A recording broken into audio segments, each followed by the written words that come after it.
fully formed yet. And then once I learn what I'm doing, I'm like, y'all could treat me a lot better for this. I deserve a lot more for this. Wow, this is some bullshit right here. Now that you kicked me out of the nest and I'm flying through the sky and trying to flap my wings here, I don't think you're giving me enough. I don't like this You at didn't all. set me up right.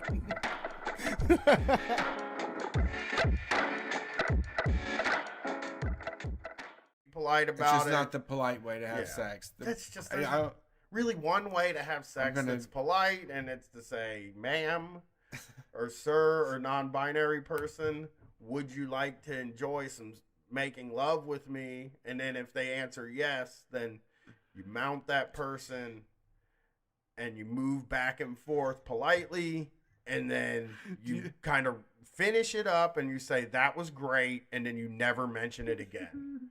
That's the right way to have sex, okay? And folks, and that's why we don't do any sort of sex advice or sex stuff on this show, because there's none to be given. I am wise. I want you to write the polite sex book, like the proper polite method. I just said it. How many times have you gone into work and then looked at your boss and said, what are they doing? You ever think about the levels at a job, Brett? Of course, the people on the very bottom. What do they do? Usually clean. Yeah, and then there is the people just above them. They're the ones that do the second hardest job at the place, right? Deal with customers? Yeah, that sort of thing. And then there's another level above that, and that's the manager that's in the place. Now let's think about what comes after that, right? You might have a guy named like Glenn that comes to your office every 6 months, and you have to lay out the red carpet for Glenn. Think about what the person above Glenn does. Jerry is the person above Glenn, right? Okay. His job is basically going to lunch, right? Yeah, powerful meetings, shaking hands real hard. Yes, is what I'm thinking. Just that more people go out, I guess. Sit around a table, and who knows what they're doing? Nobody knows what they talk about. Playing cards. What connection does that person have to what you do and what the customer gets? It just seems like you could really chop like 5 or 6 levels off of any job, and the company would still run perfectly. Think about your job. Now imagine your manager isn't there. How much smoother would your day run? I mean, how many of you work a job where you don't even know who the fucking CEO is of the company? That means they're absolutely useless. They're parasites. They're on the top, getting most of the money, sending their kids to private school, driving the fanciest cars, and they can't make a sandwich. Every new level of hierarchy is more money coming out of your paycheck. Unions are fucking great because it's not HR. You need solidarity with the other workers. We need to use that and exercise that. You and your other workers are the most important people at that company. I mean, hell, the way I think about it, maybe you don't get a union at all and you just take the whole company away from the bosses, and that's called a co-op. For the almighty dollar, everyone's a slave. Cause what's the point of doing shit if you ain't getting paid? Ay. Can you imagine being that sensitive? Like you. Well, that's like what that they're is the PC as ultimate. hell. Hey, you know what? This is the freest goddamn country, and it's so free that if you don't stand up, you aren't a free person. And goddamn it, boy, if you don't stand up right now, you ain't free. Because you have the freedom to do whatever you want. But I'm telling you, I have the freedom to make you feel bad for doing the freedom. Just get up and say you love it. Just get up right now, Copernic. God damn it. It's so free that you can't do it. You have to. It's free because there's only one way to be. That's why it's free. So be that. Damn you. They don't have anything to live. I mean, their kids hate them. They don't have, all their money got stolen by banksters and shit. Healthcare's running through the fucking roof.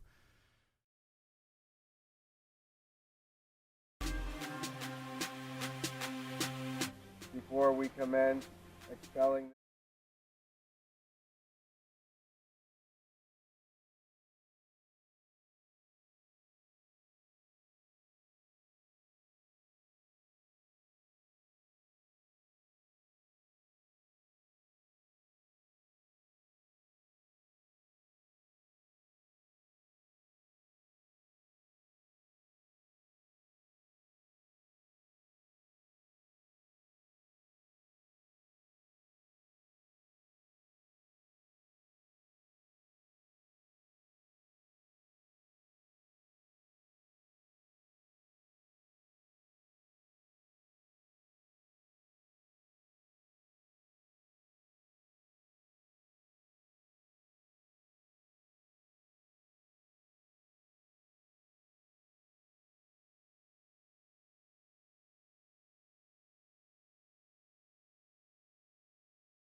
Hey everybody, welcome to Street Fight Radio. Sunday night, time for a Street Fight call-in show. That number to dial is 614-655-3887. We want to hear from you and all that you do, essential workers, bad bosses, anything that's happening in your life. We want to hear about your strife. We're Street Fight Radio. We do this every single week, Sunday nights from 9 to midnight Eastern Standard Time if you ever want to call in. You can also watch the show by heading over to Facebook, Twitch, Twitter, or YouTube and following Street Fight Radio. You'll get notifications on those platforms when it happens. And if you're an Amazon Prime subscriber, head over to Twitch. They give you one free subscription. You can funnel that money towards Street Fight Radio. Once again, if you're an Amazon Prime subscriber, follow Street Fight on Twitch. Use your free Prime subscription on Street Fight Radio. We get that money. My name is Brett Payne. My co-host is Brian Quinby. We're the #1 anarcho comedy radio show on any station across the nation. We've been doing it for a very long time now, 9 years. And we're glad that this community has grown, gotten bigger and better, and spreading this mess across the U.S. We've been blessed for sure. And we'll be coming to you live eventually. But for now, we have all kinds of digital ways to interact with the show. If you hit to patreon.com/streetfightradio, we've got zines. We got the metal zine coming out. We've got the parenting zine. The small business tyrant zine just came out. Brian and I are working on a heavy metal podcast called 100 Million Tons of Steel. And if you like that logo work, that's all done by Dan Christensen and Obelisk on Instagram, one of our favorite artists to work with. And that is what we're working on at the moment. And we're trying to do more things with the TV show, get that up and running by the end of this month. And we're also, this is the first time we've announced it, and you're not going to get any details at all, but on August 28th, the last Friday of this month, we're doing a live benefit show. We're going to do a live stream to raise money for charity, one that we haven't chosen yet, and to raise money for the staff of Littlefield in New York City, our hometown venue there in New York City. Littlefield reached out to us. What? Sorry. I can't say hometown? No, you're looking at. You're not paying attention. I am listening. I apologize. I'm sorry. Well, we're doing a live stream later this month. Please, what's so funny, Brian? It's a face act picture of Steve Harvey. Okay. And it just fucking popped up. I'm sorry. I gotta get my shit together. That was really unprofessional. You know, sometimes you just see something. Catches you off guard. It does. I was gonna send it to you. Look, just peek around the corner. I don't know.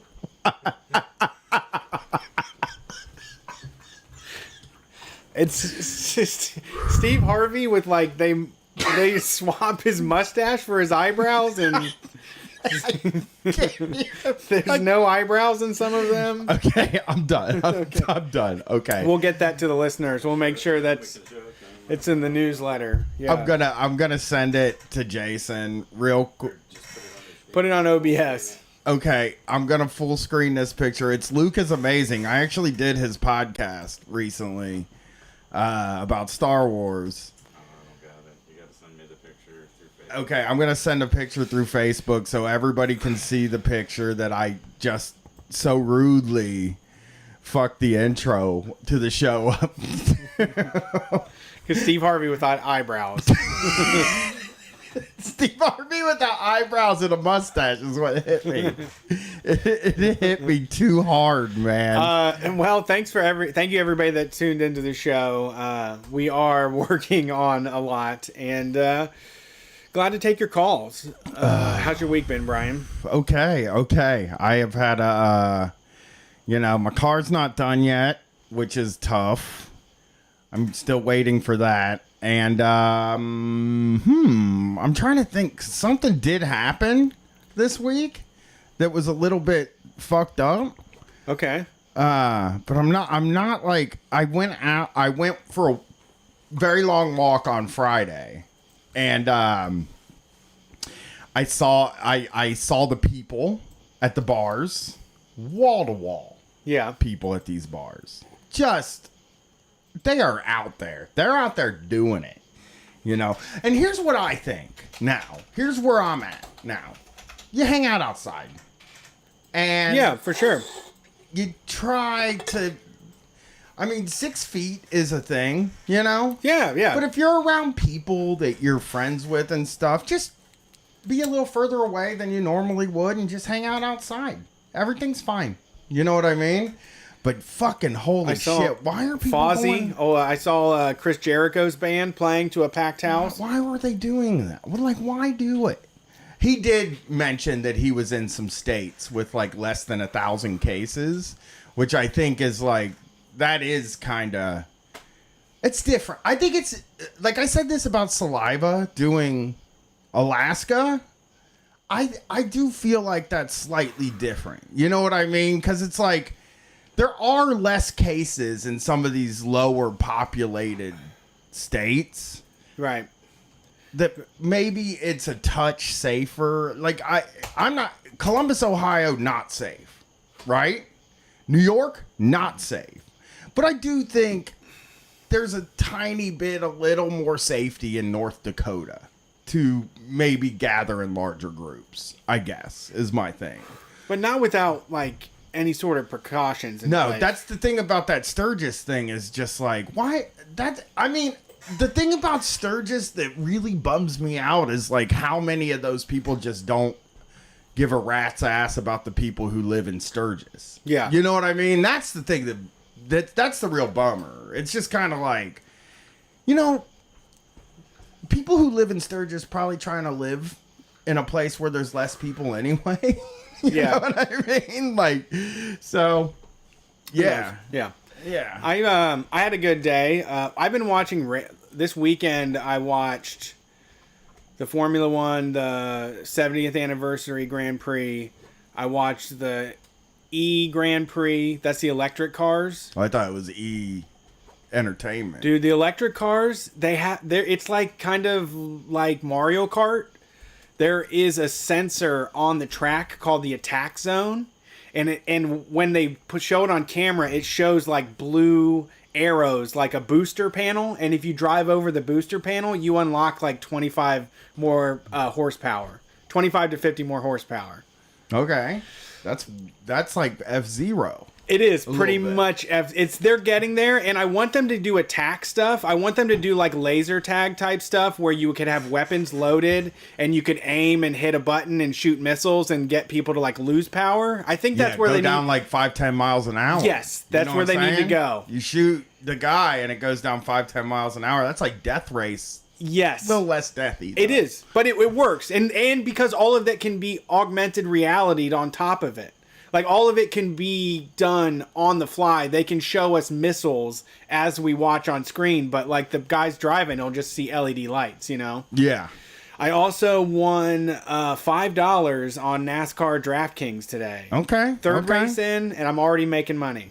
I mean, $5 is... Yeah. It's one of those, you win it, and you're just like, oh, okay. Well. I mean, I'm just going to rebet it. It's like when you win $5 on a scratch-off, and you're like, I'll like $5 more in scratch-offs, please.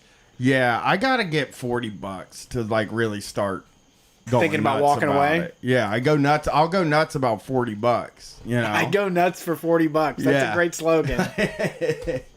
I drove by the casino last weekend. I want to be there. I want to bet money so bad right now. I do too. I drove by. Me and Gwen drove by it to the sort of. We were going to another place to get dinner. To pick up our dinner, right? But we drive by this casino and like the parking lot was like half empty. It always is. And I said, this is what I wanted to talk about, I guess, at the top of the show is like, I've been like, I take a walk every day and my walk is in the Short North campus, downtown, German Village. These are the centers of like commerce and all of that stuff in Columbus, right? Like this is where everything happens. Yeah. The places that I walk. And I also, a lot of times we'll walk to Brett's if we're hanging out together as a family and, you know, my family's coming over here. I'll just walk over here so I can get my walk in and also, you know, hang out, right? And the thing I've been these businesses are like it really is bleak out there. And I noticed this week that, like, at the beginning of the protests, people were boarding their windows up, right? Like, they were, like, boarding their windows up because they didn't want their windows to get busted out, because they didn't want to replace the windows, because it's a business. And lately, I have been noticing, like, every third to fourth building is still boarded up. And that is not because they're still worried about protesters kicking their windows in. That's because between the time they boarded it up and now, they've gone out of fucking business. Yeah. You know? And we're fucking really hard on small business owners on this show. But man, they are getting fucked in this. Like, in the same, it feels like you know, we talk a lot about there not really being upward mobility in this country, but one thing that like sort of shows upward mobility in a way that you can have upward mobility in the culture is, you know, you start your business, you're your own boss, you know. And I've been thinking about, like, fuck, man, you know, there's a lot of people that put it all on the line for this thing, for this business, and this business was, who knows where they were at, right? Like, pre-pandemic, who knows where they were at.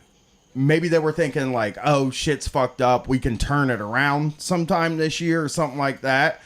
And, like, it's just, like, it's all these people that were upwardly mobile, that were moving up into the middle class, the upper middle class, and stuff like that, that may have, like, they're going to go back to working for people from now on. Well, you know, that lost it. Yeah. I think you're a bit too pie in the sky about it. I don't think that having a business makes you upwardly mobile.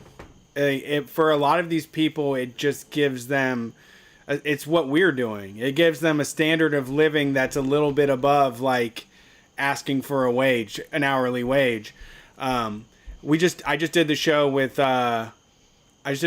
Nick and Naomi from Means TV, another small business tyrants. We recorded a podcast, and I mean, I know that this show is definitely, like, against the abusive workplace, but as a small business owner and seeing the type of margins, like, Street Fight, like, if the clock stopped today, there's not enough money to, like, square everything away. Not like, for 2 weeks, not for 2 or 3 months. Yeah. Even. Yeah, it requires there to be another month of commerce, you know, and that's for a lot of these places.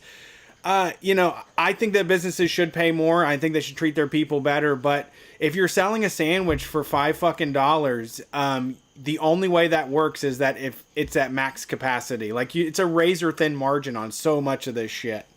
And I mean, I think it's all a risk, and they'll have to find something else. But yeah, it really is. Sure. It's transforming. So much of the small business thing was just riding on 2 weeks of 2 weeks in the future. You know? But I'm saying that, like, that is another place where money's being filtered up to people who can ride it out. They're also getting tons of money too, though. Oh, like, the PPP stuff, like, if they're not like trying to get money, like, that's really stupid, because I think small businesses have some of the most available money in bailout money right now compared to, like, what individual citizens get. Oh, yeah, totally compared to us. And I you know, I guess, like, my thing is that, like, people who may have, I don't know, it's like everybody that gets out of the wage work, I am like, you know, I got very lucky, you know what I mean? You got very lucky. And, like, I look at all those people as, like, very, you know, they're very lucky people, and like the government just let them go away. And like, I think the thing that bugs me is that like these are restaurants, you know, a lot of times these are boutique like stores that maybe sell stuff that other stores don't sell.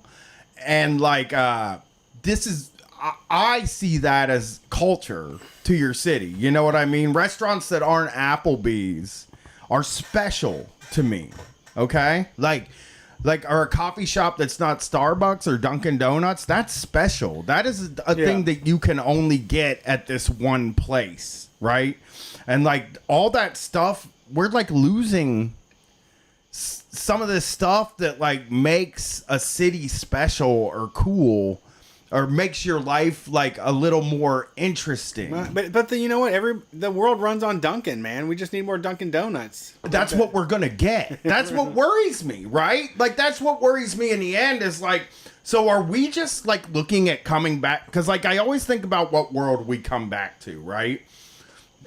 Are we looking at a world where we come back and the Mexican food is fucking Chipotle, and the fucking Chinese food is Mark Pies, and the fucking, because nothing else was able to fucking make it through. Yeah. You know? Yeah. And like, I know that, like I said, I know the government's helping them a lot more than they are broke people. And I just think that like, no, it's when they're gone, they're gone. You're honest though. No, it's honest. I mean, as much bullshit, as much as we talk on this, like it's talk shit about it. Like, it is a part of the city, you know, and there are people that like own businesses that go to school with my kids, and they don't run a franchise. They run one coffee roaster place, and that's their job, and their, you know, spouse has another job, and you know, it's not like it's a dynasty. Like a lot of these small business places, you know, are overpaid hipster people that have too much money, but then you look at the small ones that were running on a shoestring budget, and that's just, there's not going to be enough to go around for that. Well, and you're talking, especially when it comes to like, you know, immigrant style fucking restaurants. Right. And think about like, okay, think about the Jazz and Rib Fest, right? That's not just a thing that happens in Columbus. Right. Like one time a year, and those people roll out their big grill trailer thing, and they make ribs on the weekend for people in just Columbus. Like those barbecue people, they travel the country all throughout the year, basically, and they do rib festivals. Yeah. You know? Like a lot of those people probably aren't making the payments on the trailer and the grill and stuff like that. Like that's gone. Yeah. It's just, these are things that are gone that were here before, and like you hear from people who grew up before us, right? How things were a little bit more individualized. Not individualized, but the chains weren't the only thing that existed back then. You know, you would go to the local diner, you would hear all these things. You have a joke about it, for fuck's sake, about how you were like, I thought there was going to be a local diner that I go to and everybody knows my name. And that's like not actually. Yeah, Cheers. It was a like TV Cheers. show. Yeah, like that never happened in our life, because things had already become so consolidated.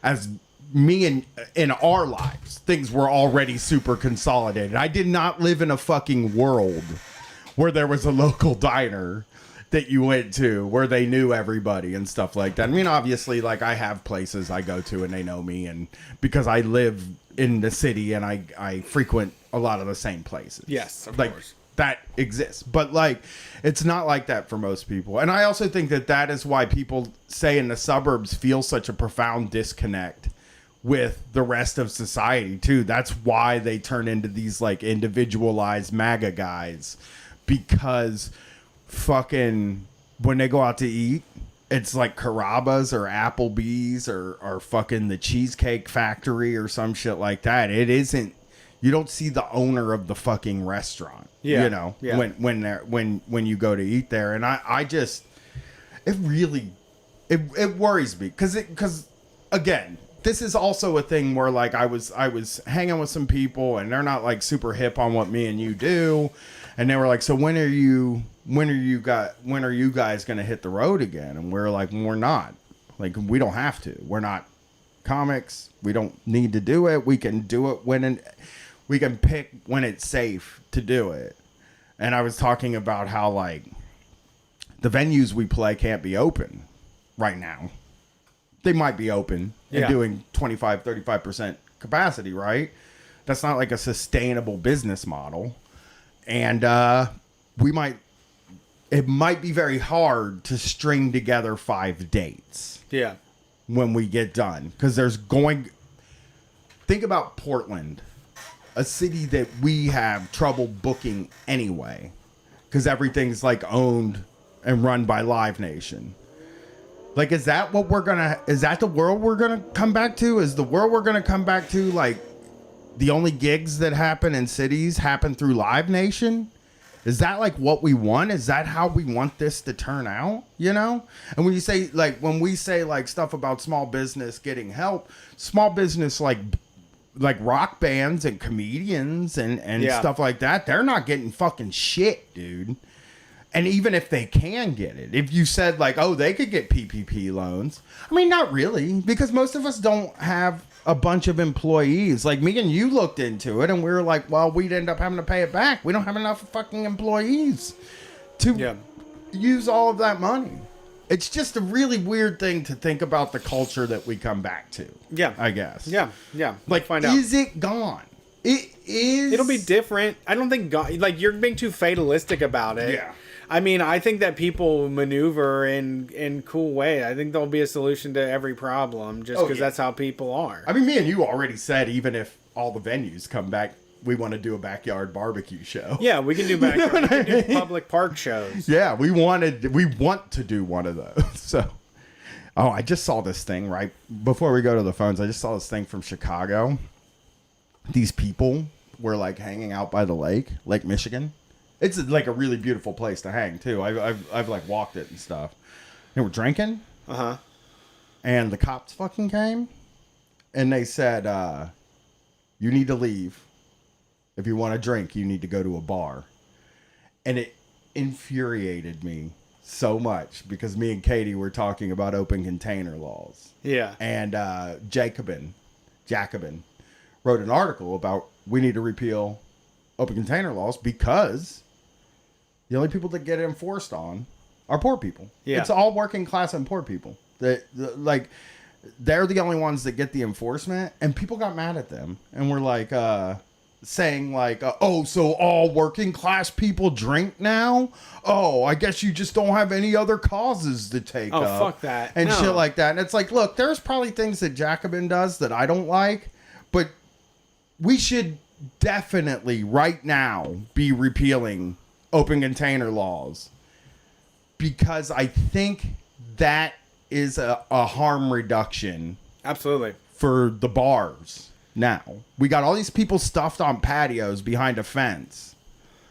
If the bars could stay open, right, and you could get drinks, you close off a block of the street or a few blocks of the street. They don't need to be open. There's nothing fucking going on. Or what if you could just stop in a bar and get a drink and walk with it? Like I would, like I go to UDF and buy a 6-pack of beer, but I would also stop at Don or Rick's Pub and get a fucking Jack and Coke if I could walk with it. That's the way I see it. I think it would be safer.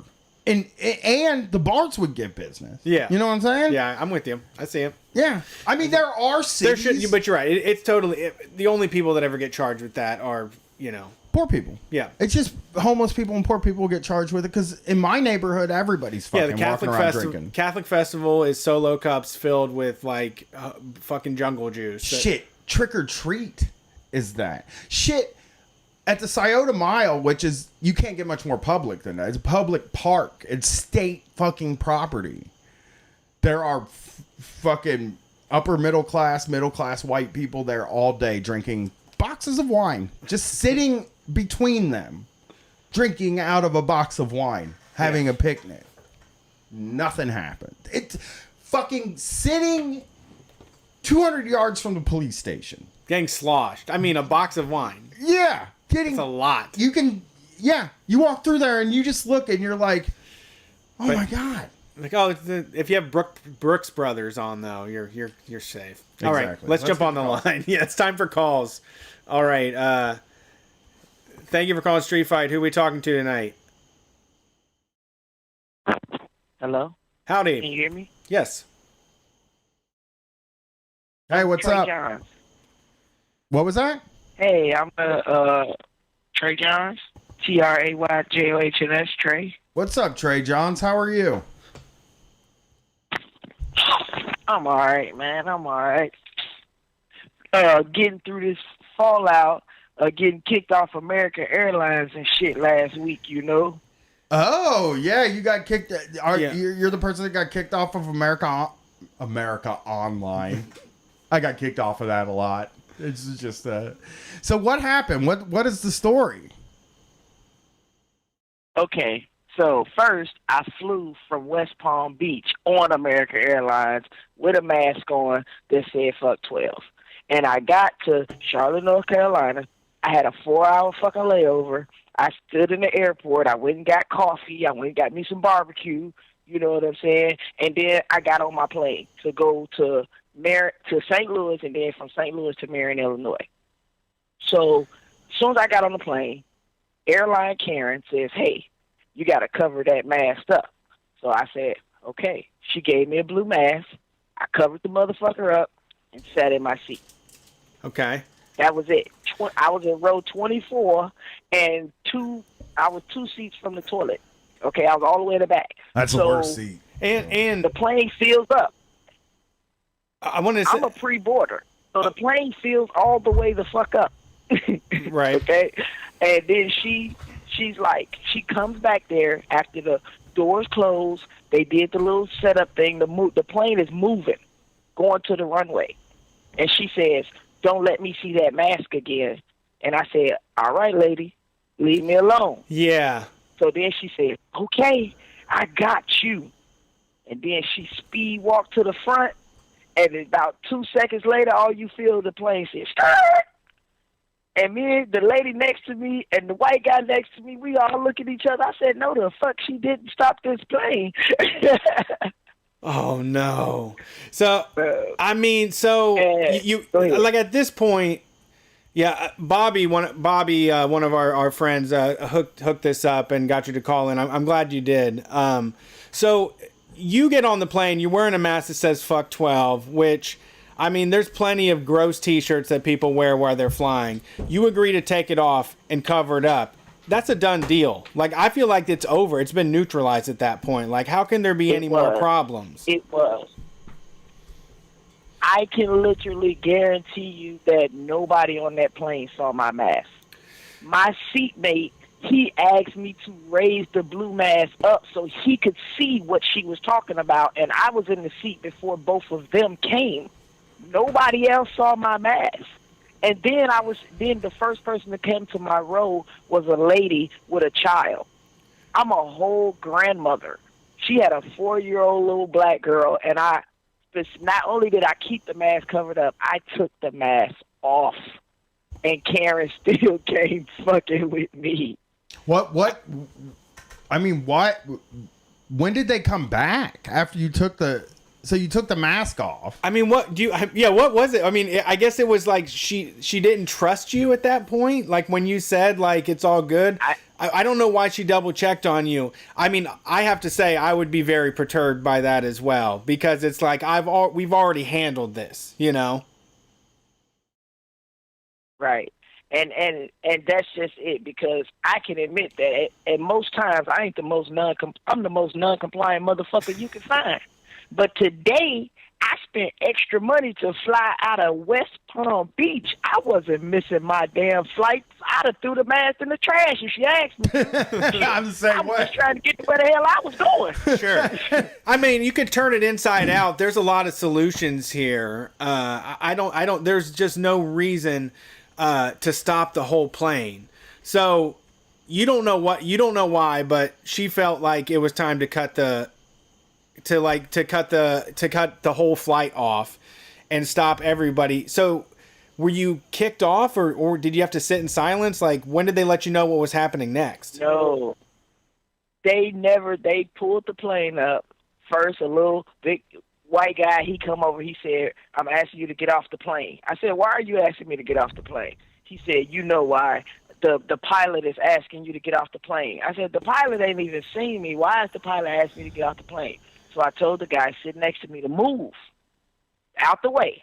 So then he left, and he went and got a big old black guy, about 200 pounds. Now, I'm 100 pounds with my book bag and somebody else's luggage, okay? So he come back in. The only reason I did not make that bastard drag me off that plane because I was sitting next to that child. Had I not been sitting next to that little girl, I would have made them drag me off that plane because they never told me the reason they were taking me off that plane. And not only did they put me off the plane, them motherfuckers walked me out the airport. Told me I couldn't fly. Oh my God. What was So the fuck reason? American Airlines. For sure. What was They the never reason? said a fucking reason. They So, just it was 'cause offended by. I mean, they were just offended by the mask. No, here's what happened was that woman was offended by the mask, and she was able to use her power to put her thumb on the scale and say, get her all the way out. I mean, that's really what it was, is she took the opportunity to just make your day hell instead of just asking you to. Period. Because even all them fucking racists talking about I was being disruptive, that was straight up bullshit. Like I said, I'm almost 50 fucking years old. You know, I was going to support my son and see my grandbaby. I'm a whole retired, disabled veteran. I don't have time for that shit. Now, I am an abolitionist, and I do believe fuck 12, For sure. fuck 5-0, they can kiss my ass. For sure, preach. But at the same time, I'm respectful. When the woman asked me to cover it up, I covered it up. If they would have asked me to cover it up on the first fucking flight, I would have covered it up, and they would have never saw it on the second flight. But American fucking Airlines don't have a policy because they would have said something on the first flight. Yeah, Fuck that. And I, you know what, I wear stuff. I wear band shirts that say "fuck" on them. I have a weed shirt on or something, and I go to the airport. I don't realize how public and how mixed I am, and I can understand something being taken the wrong way. But you've already been through a flight, like all of the American Airlines stewardess and stewards have seen you at this point to verify you're in flight gear, you're ready to go, and you can do this damn thing. You're up to the dress code of American Airlines. But it's one lady. This one lady just has the opportunity. This is her power to ruin your fucking day, it sounds like. Pretty much. Because, see, honestly, you know, like I said, my name on Facebook is Trey Rock, TRAYROCK, and even though I'm a 45-year-old grandmama, I still get carded. And I probably look like a 22-year-old boy most days. Yeah. So what is But I'm fucking okay with that. So how did American Airlines respond? Have they done anything at all?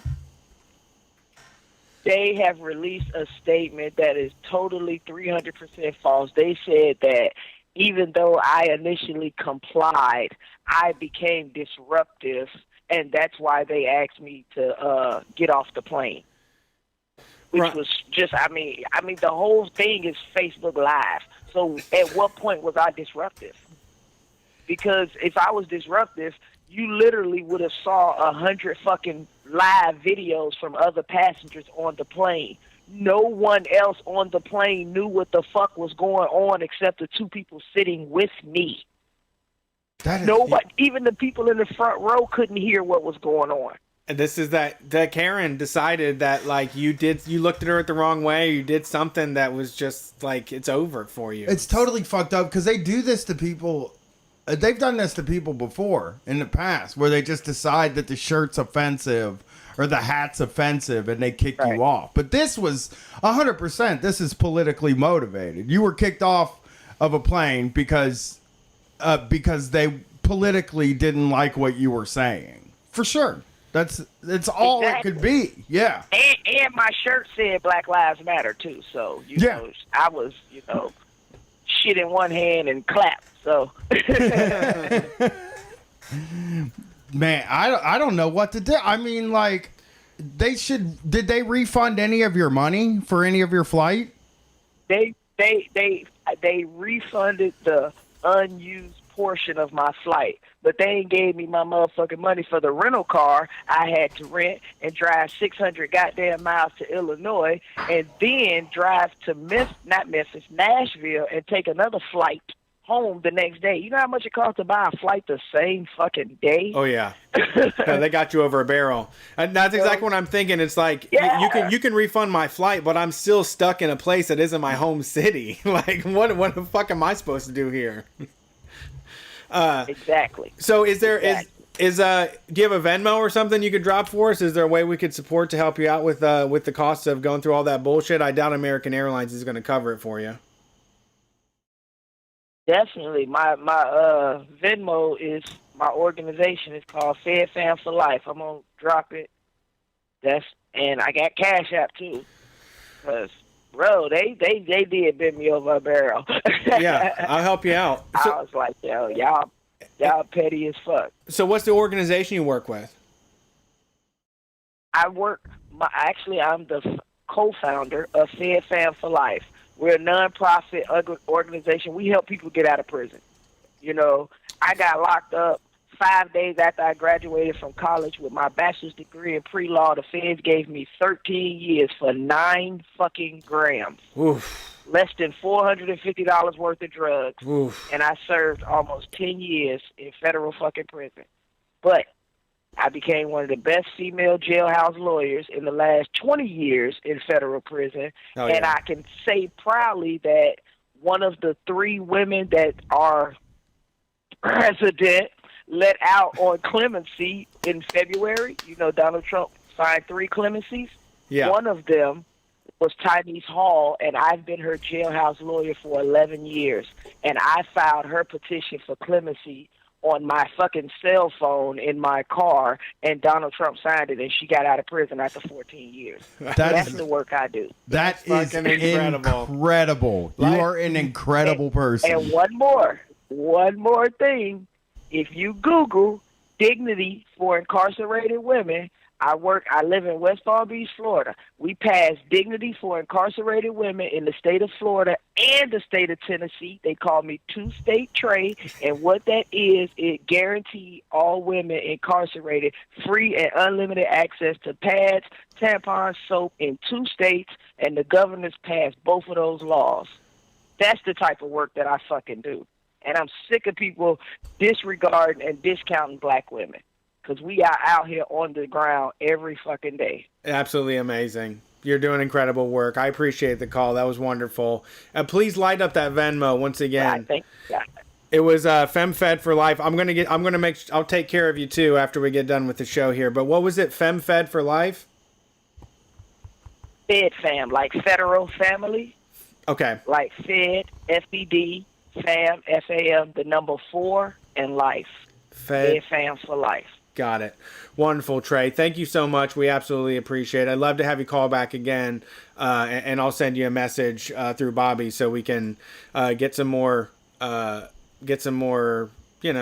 time. Yeah. We'll talk. Yeah, we can help you out. Yeah, we can. I definitely call because I'm watching y'all on YouTube too. So I'm loving the beard. You know, some of my friends got some long ass beards.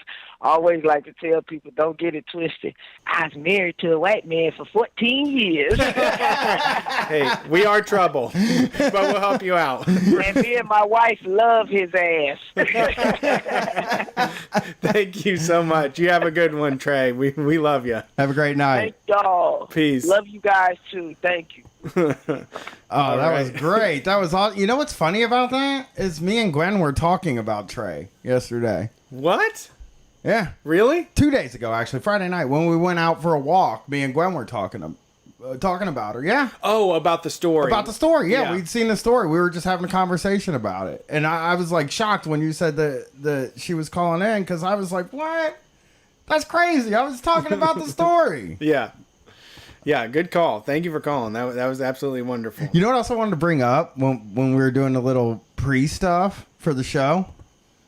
You know, we left Wednesday night, and then the next goddamn day, Trump bans TikTok and Fortnite. And it's like, okay, well, we missed the fucking news.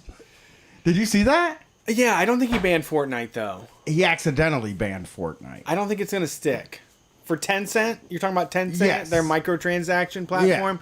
I don't know if it applies. I think it strictly applies to WeChat and TikTok only. What's WeChat?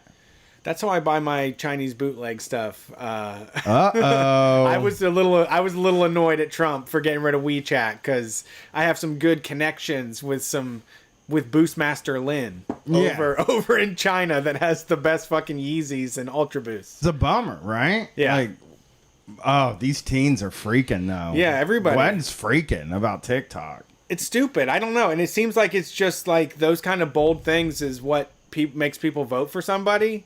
It's in a way, sometimes like when I'm being a gigantic asshole, it feels like more interesting than just being like right about something. It feels like people are more like taken aback, or people more like, wow, this is a deep thinker. He's not saying like anything smart at all. You know, like he said something that wasn't popular opinion. I don't know. Shutting down TikTok is the dumbest idea in the world. I know. But, I mean, doing it for Microsoft makes sense and does for certain people, I guess. I mean, I like made in the USA stuff, but I literally don't think you should steal a company from China and then call it made in the USA. Yeah. I mean, we'll probably hit a lot more of this because I'll probably read about it on Wednesday. I was so fucking annoyed that like the day when something happens on Thursday, I know we're not an up to the minute news source, but good Lord, I realized then that like here's what happens, right? We record on Wednesday, big news story happens on Thursday.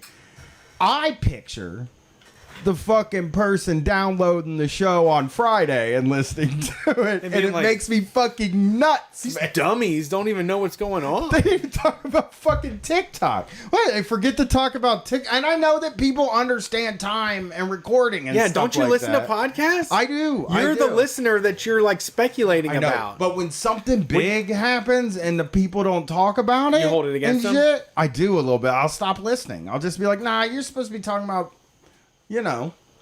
It's a lot of times with wrestling podcasts.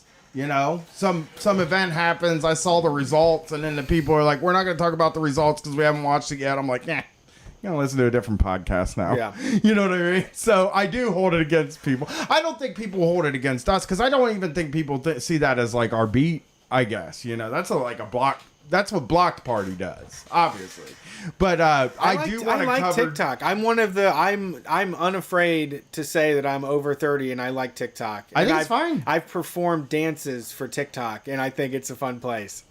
Yeah, I'm not. I don't think I wouldn't make fun of people for liking. Well, people TikTok. are like, who over 15 is on TikTok? It's Yeah. like, well, I don't want to hang out with all the miserable fucking losers here in the gallows on Twitter. So. Yeah. I see. That's where I like to be with the In the miserable gallows, losers in in the the gallows. We're I'm a all miserable dead. loser that likes to be in the gallows. You like to just wake up and strap an anchor around your neck and fucking just get drowned all day. Just get mad because Nancy Pelosi said she's praying. Yeah.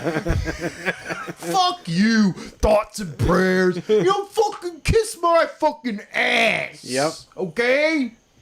I'm listening to like so much I'm shock jock stuff, and like the thing that's been very funny to me has just been like those guys went on the radio every single day. They woke up, they went on the radio and said, "Fuck you, man. Hey, you know what?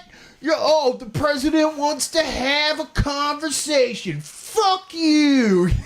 It's like, God, how do you live like that? It's fun. But I like it is fun.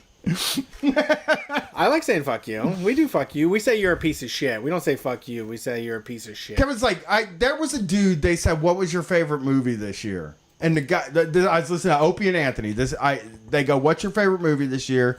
The guy answers Once. Remember that romantic comedy or romantic movie Once where they played like folk songs and it was like a musical, but also like a romance movie. It was really popular. This is years ago. It was like a decade ago. Okay. Or whatever. But what I'm listening to, this guy's like Once, and they're like, oh, what the fuck is wrong with you, man? And just like a lot of homophobic stuff, and just furious about what? Well, oh, it's a musical, and they're just furious about it. I'm like, what the fuck is wrong with you as a human? That like this dude can't like something without it pissing you off. I mean, I like being mad. I do too. Especially if it's in the right way, and if there's an easy target that you can just be mean about. It just doesn't make me mad. You know what I mean? Yeah, there's like, other fish to fry. It doesn't get me, like, you can get me to scream and yell about something. There are subjects that you could bring up to me, and even, you know, subjects that aren't political, subjects that don't make any difference in the world. You could get me going off about something, right? I saw a tweet yesterday that made me so mad that I was fuming, and I almost got in my first Twitter fight in like 5 years. Wow. And you want to know what it was? Sure. It said, here's my unpopular music opinions thread. Okay? That I stopped doing them.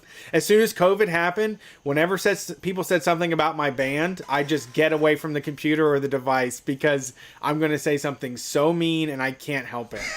I was more mad about the definition of unpopular opinion, I think.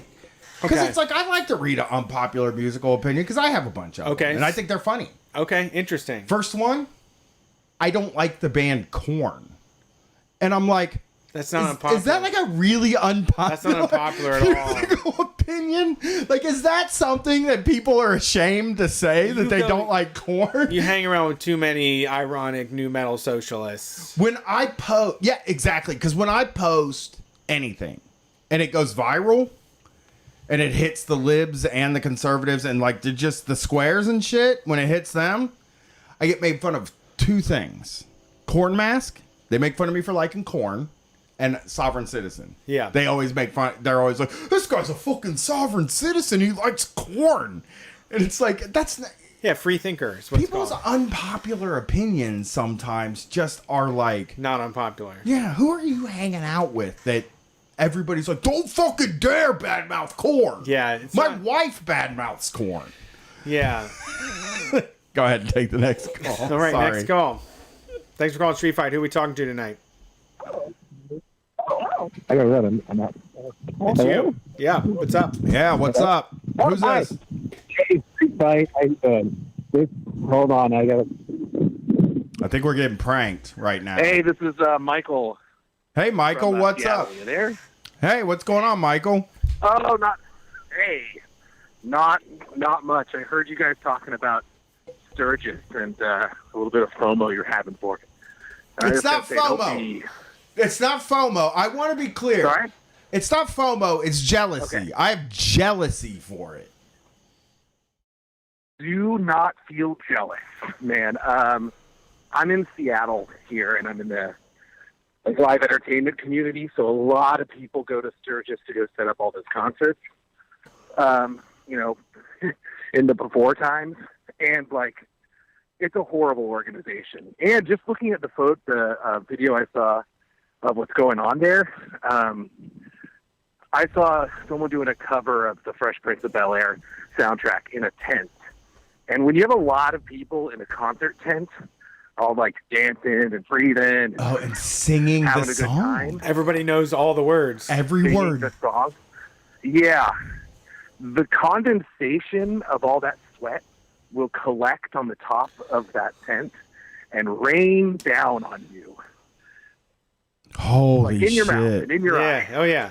You know what though? Here's what I was saying. Yeah. Here's what I'm saying about it is that it's not FOMO. I don't want to be at Sturgis. Yeah. And this has been me lately.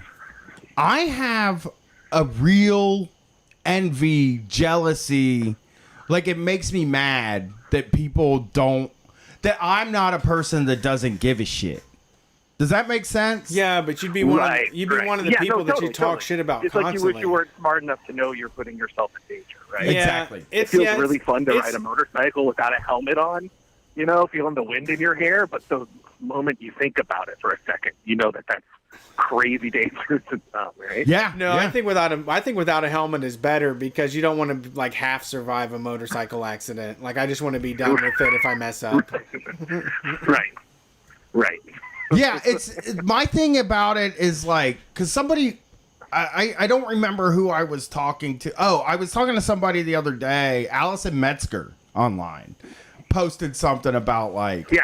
I'm sitting at home talking to the same people all the time, and I'm bored, and I'm looking at the TV Yeah. and seeing mass gatherings, right? Like, Yeah. because you can see them. And I responded to her. I was like, I get like real inside of me jealousy that I'm not just like some regular guy that doesn't give a shit and is packed into some fucking restaurant, not caring Right. at all. You know what I mean? Because when I go somewhere, I feel Ignorance like is bliss, man. I know. That's what I'm saying. Because when I go somewhere, I feel like I can see COVID everywhere. You know what I mean? Like I feel like I Like see everything you touch. Yeah. the little red. Like Like in a video game, right? You're Right. seeing all the highlighted. when you touch a items, and doorknob. those all are COVID. Yeah. Yeah, when you touch a doorknob or a door handle to move it, I use every time I touch a door, I use hand sanitizer. Okay. Now, I take that logic with me out after the situation, right? And I'm kicking doors open now Yeah, with my foot, yeah. right? When I take that logic out Right, with me, right. I think that maybe I'm wrong, but a person would have to like sneeze or breathe on the door handle for there to be COVID on that door handle, right? Yeah. Or they cough into their hands. No, Okay. or they cough into their hands and then touch the door handle. But you Okay, know, thank you. That does make sense now. like I That's said, better. Surfaces aren't the biggest Yeah. threat. Yeah. It's literally that like you have a COVID exhaust pipe coming out of the front of your face. Yeah. That's what we have to cover Yeah. up. Yeah, but it's just like The pose of COVID, man. Right, There's exhaust you can ignore. You can just kind of smell it, right? right, but the reason I say this is because like so I'm taking the kind of precautions where like I'm bored all the fucking time. All I want to do is do stuff. I want to go to fucking concerts. They're not doing concerts here. So that's a temptation. Oh yeah, that's no, going. we're not doing concerts till 2022. Most likely. Like 2022. the guy who runs Coachella said 20. That guy's Or, wrong. yeah. I'm doing it. I'm doing That's something likely season. in 2021. That's our 10-year goddamn anniversary. They better be something. But I'm saying that like, so I'm taking these stupid, I'll take these ridiculous precautions. I'm carrying hand sanitizer around with me. I almost bought one of those stupid fucking germ keys, but the reason I didn't buy it The what? is it's a germ key. Have you ever seen them? Have you seen them, Brent? No. Yeah, it's a keychain made of copper that you can push on ATM buttons and you can pull door handles. open. It's they got all this. I almost bought one, but That Jesse, is- that- I'm thankfully almost Jesse down- and Mike, doesn't it? yeah, thankfully Jesse and Mike from Your Kickstarter Sucks covered it right in the early days of COVID, and they pointed out that like you're touching stuff with it and just sticking it in your pocket, so it's not like super safe, you know. It's like if the germs are on the thing and you're touching the thing with the germs on it and then shoving them in, it's like I'll put some germs in my pocket, Just a little bit of COVID. just a little bit of coronavirus. The viral load in my pocket is very high right now. Let's hope somebody doesn't slap my pocket and it wafts up into my face. Is how I feel. But yeah, that's the gel. It's not. There are very few things that I like to do. I pity those people because Oh, they're don't weak. get me They're wrong, weak man. of I wish mind I and could make a spirit. living again, right? Like, Yeah. Yeah. I'm sharpening be my able to stone interior. Go to work again. I don't care about those people. I think that they're weak. Like I don't think that they don't know what real strife is. I don't think they don't know what real pain and like they don't know what what giving up is. Yeah, like they're the weakest of us all. That they can't sit around for 1 year. I mean, we all complain about how miserable life is. Like this isn't any goddamn different. It's just a different fucking flavor, you know. Yeah. Right. Yeah. I mean, I've been miserable my whole life. This is no different, right? Just Yeah. less tour buses and Yeah. free lunches and shit, right? Like, Right, Yeah. that's another thing. Touring is Yeah. fucking miserable. But I think about touring all the fucking time. I had 7 days of panic attacks before every single tour I ever went on.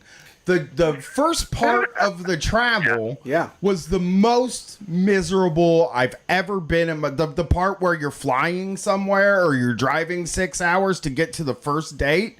Miserable, the worst experience in the world. And I'm sitting around my house going like, it's fucking bullshit. I can't get out on the road again. You know, it's fucking, you know what? When things come back, everything's going to be fucking different, man. I'm going to like savor every chance that me and Brett get to go on the road and perform in front of a room of people when everybody in this room waiting on hold, listening to this show knows that's not going to happen. Yeah. I'm going to be miserable. The very goddamn first time we go out, I'm going to be miserable. Yeah. No, it's the same. I remember, I mean, I used to get, Go ahead. Go ahead. No, get in there. You're Oh, calling. yeah, I mean, I remember complaining about, like, I used to tour Europe with a DJ. I used to run the lights on his set. So I was bitching and moaning, like, oh, God, I got to go to Germany this weekend, and then I'm back for 3 days, and then we fly to France, and then we're back for 4 days, and we go to Korea, and, like, right now, nothing sounds more exciting and fun than that. And I remember in the Times being like, this is the worst. This is the worst ever. I'm always tired. I never know where I am or what day it is. When we came back in our But to be able to do even any gig, even like a shoe product or a shoe launch or anything would be so much fun because we haven't been into work for 6 months in the entertainment industry. Like nothing. Yeah, like we don't have podcasts about lighting that make money. Yeah, that's really tough. I mean, we get to do we are great. I'm grateful for what we have, but I also do remember at the end of like the West Coast tour with Minion Death Cult being like legit depressed, like getting home and for 10 days afterwards being miserable because there was only like $500 to split between both shows, and we had been on the road for like 13 days. But like, we still made money and doing like once in a lifetime things that I'll never get. Like now I'm like, all right, I'd rather do that than have the money. Yeah, some of the most fun shit in the world. Speakeasy. Yeah, going to a speakeasy till 6 in the morning. Right. To be able to look back and be like, right. Sleeping in a fucking hotel room by yourself while your partner's out doing coke. That's fun, right? Eating chicken fingers in a hotel room alone.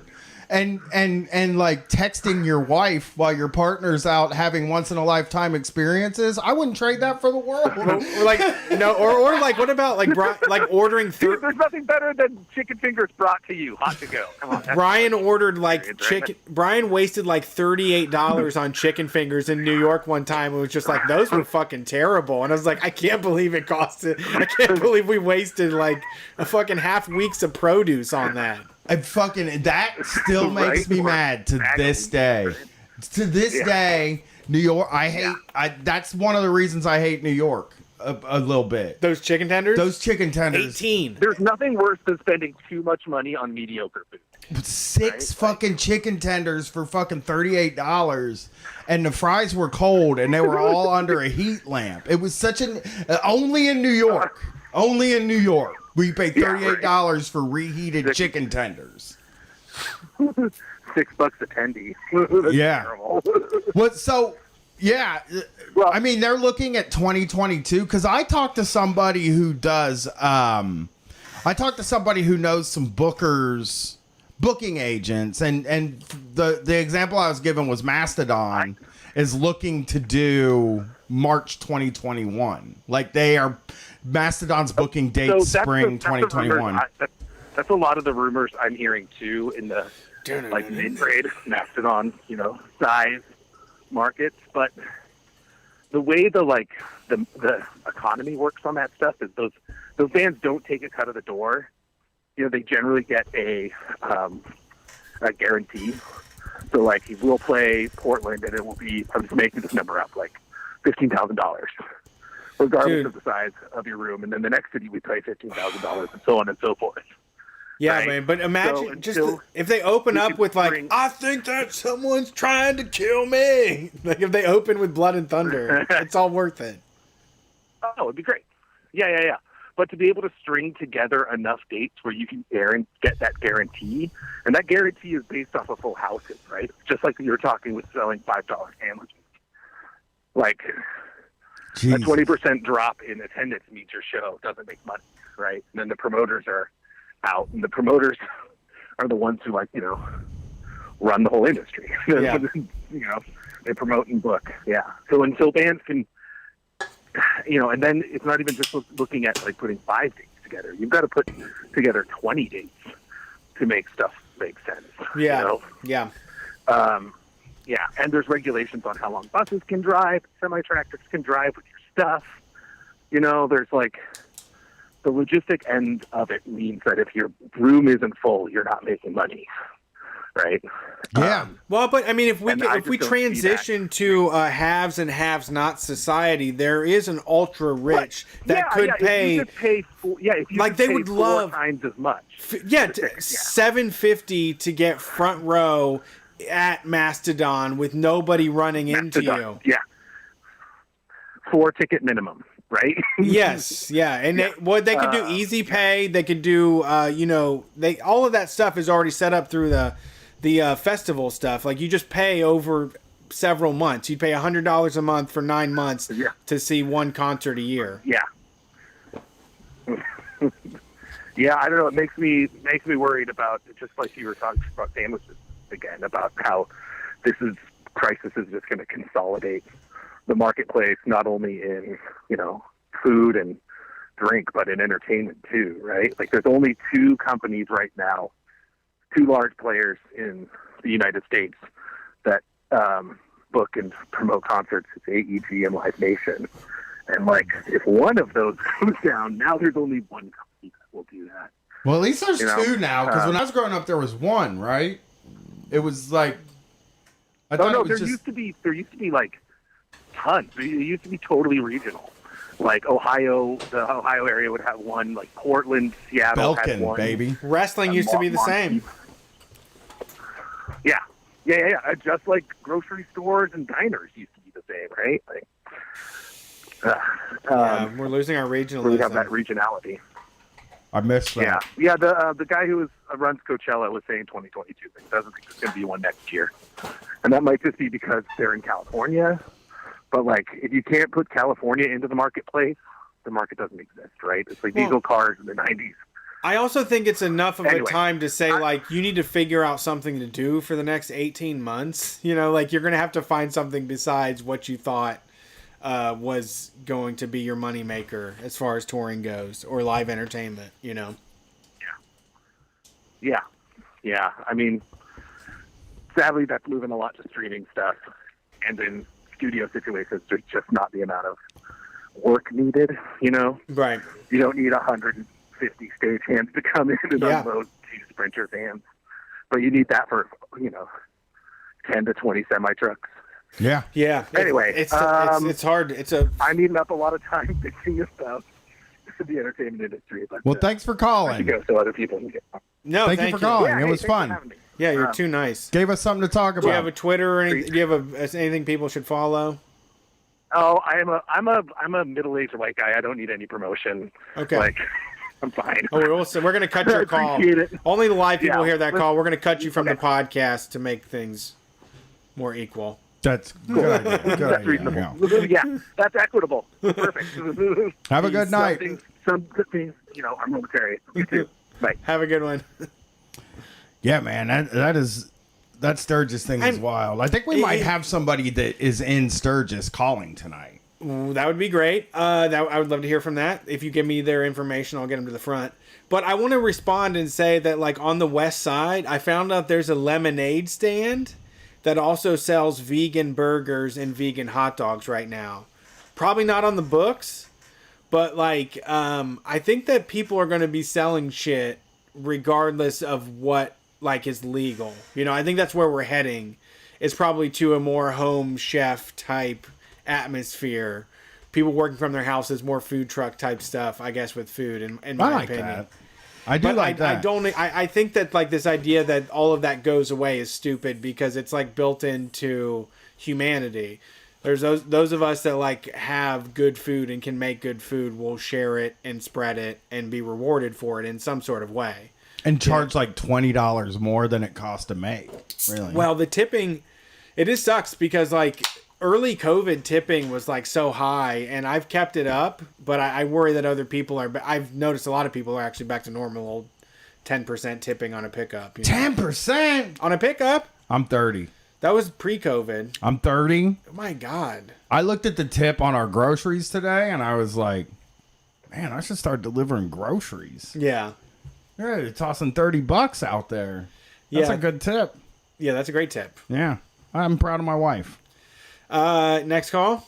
Go for it. Thanks for calling Street Fight. Who are we talking to tonight? Oh, could it be me? It is you. Hello. Who could it be now? What's up? Hey, you Who's can this? call me Roy. What's up, Roy? How's it going tonight? Kind of a delay. It's like I'm reporting in from the moon. Yeah. I'm just chilling. So what's up? So basically, I used to work. I just to call it in because I used to work on a landfill, and I listened to your podcast to stay sane, and boy, did I ever see some horrific stuff. Brett went to the landfill recently. Brett went to the landfill recently and said he felt bad for every single person that worked at the landfill. No. Oh yeah, it's real bad. I did plumbing. Plumbing and data collection was my thing. Oh, so you weren't out there like turning the trash over? What did you do? Oh no, I was. The funny thing is, I went to college, got a fuck ton of student debt, basically applied for a job, got passed over for a guy who had a master's degree, so fuck that. But they were like, hey, we got this other job that's very technical, but I basically ended up getting extremely skilled in a skill set that I don't think I ever want to use again. I mean, I could maybe like dig a well, I guess, but I worked on pneumatic pump systems that remove leachate, and I'm pretty sure I got like, I don't know how much toxic exposure at this point. But besides that, I sometimes make music and stuff, and that's my life right now. This stir craziness is really fucking wild. I'm with you. I'm trying not to honestly be starstruck right now, but like you're doing fine. You're doing great. So, yeah, I mean, what kind of stuff happened at the? What kind of stuff happens when you work at the landfill? Like, what are? Did you run into the people dumping stuff often? Oh yeah, there's something called the fill face.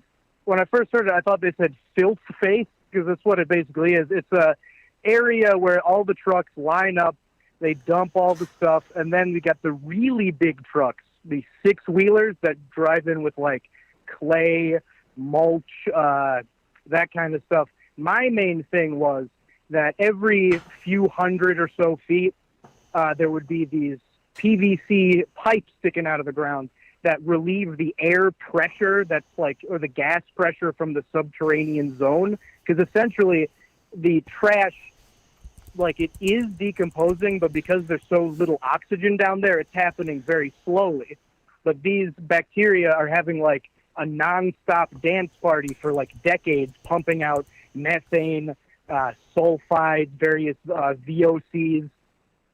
It's the whole thing. I'm just really glad that I'm especially glad that I am away from that job now that COVID's going on, because I don't know how the hell it's one of those situations that one shudders to imagine. Yeah, all I can say about it. I used to date this girl, and her grandparents had a house in Virginia Beach, and there was this landfill called Mount Trashmore, where they like put Mount Trashmore. Yeah, they put sod over the whole thing and made it into a park, and you could play disc golf there. So I used to play disc golf on this landfill. But they had lots of relief pipes. I do remember those weird. There were pipes to like let some of the air get out of there. What's that smell like? What does it smell like on the other end of those Oh, pipes? yeah. I would love to stand and just fucking it's, me and you just take turns whiffing on the end Blasting. of those pipes. Yeah, Blasting on a trash pipe. yeah. Just see who Fuck can yeah, do it the man. most times. Who passes out first? Yo, yeah. I mean, it's what's whippets. coming out of there. Friggin', Toxic? hey, what can I say? It gets boring on the trash pipe sometimes, and boring on the trash mound. What's But yeah, co- you're right. There are so many funny uses for like old trash mounds. Like there was one I went to. I won't name any names, but there are like people fly model planes that take off like to and from trash mounds. There are of course golf courses, or there's like a driving range. Yep.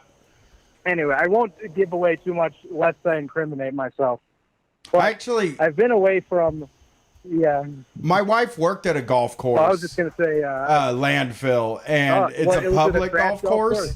Yeah, she worked at a trash golf course. It's a public golf course, and it's my favorite story ever. I've quit my job so many funny ways in the past. Yeah. But my wife quit her job, and she wrote a nasty letter on Ooh. Printed to Printed? the boss. Oh yeah. Typed it out. Fucking typed it out, kept the copy for herself, and fucking sent it to the mailed it to the woman that was running the catering Dang. there. It was good. It was good. It was mean as hell. Thing. When you send it in the mail, that's a sleeper. Like you're putting that in motion Yeah. to drop a couple days later. Yeah. I mean, when Dang. imagine Being a curious little piece of millennial mail. myself, I don't know. I was You get a piece of mail and you're like, "What is this? Sure. What could it be?" And you break it open and it's like, "Oh, you're doing 3 or 4 paragraphs of how horrible I am as a person." Oh, evil too. And it's so hard not to read. It's Oh, so yeah. hard. You can't not read it. Like, Yeah. it's not like you're just going to flush it and get rid of it. personal. Yeah. Yeah, it would be so much easier to ignore online. Like, it's so hard to ignore it online. I hit delete on emails. I've hit somebody. There's Yeah. been people that have told me off on emails, bookers and club owners that we've worked with that I have pissed off so bad that they did like a 8-paragraph screed against me, and I literally just hit delete on it Dang. and never saw what they ever said. Yeah. Because I didn't want to validate what their words were. But if they sent you Oh, a if it was a letter piece in of the mail, mail, I would have fucking broke my dinner table in half. I I would have know. karate chopped my dinner table in half. I know it's great. It's great. I want to. Maybe that's how the funny new way to quit too is like because my wife was Yeah. like not only like was she like pissed off at the woman and said this is the bad ways that you manage the place. But also just said things that she didn't like about her personally. Oh yeah, just stuff to make her have a Oh, yeah. complex. Well, Just it's to gotta be a fill. layer cake, you know. Yes, there has to be whipped cream. There has to be cherries. There has to be icing. I mean, if you're putting it on some paper, gotta be real. it's better than the way I do, which is just scream a bunch of stuff that will hopefully hurt their feelings, but probably doesn't, because when you look like me, when I get mad, I have this look about me that like you can totally just not take it seriously. You know, you're like, this guy's just fucking crazy. You know what I mean? There was so I did collections in 2003, which straddled the line between like analog and digital. So there was still payphones at the mall, and there would be customers that there were still customer service people that I would talk to on the phone. And if they treated me like shit or were an asshole to me, I would write their phone number down.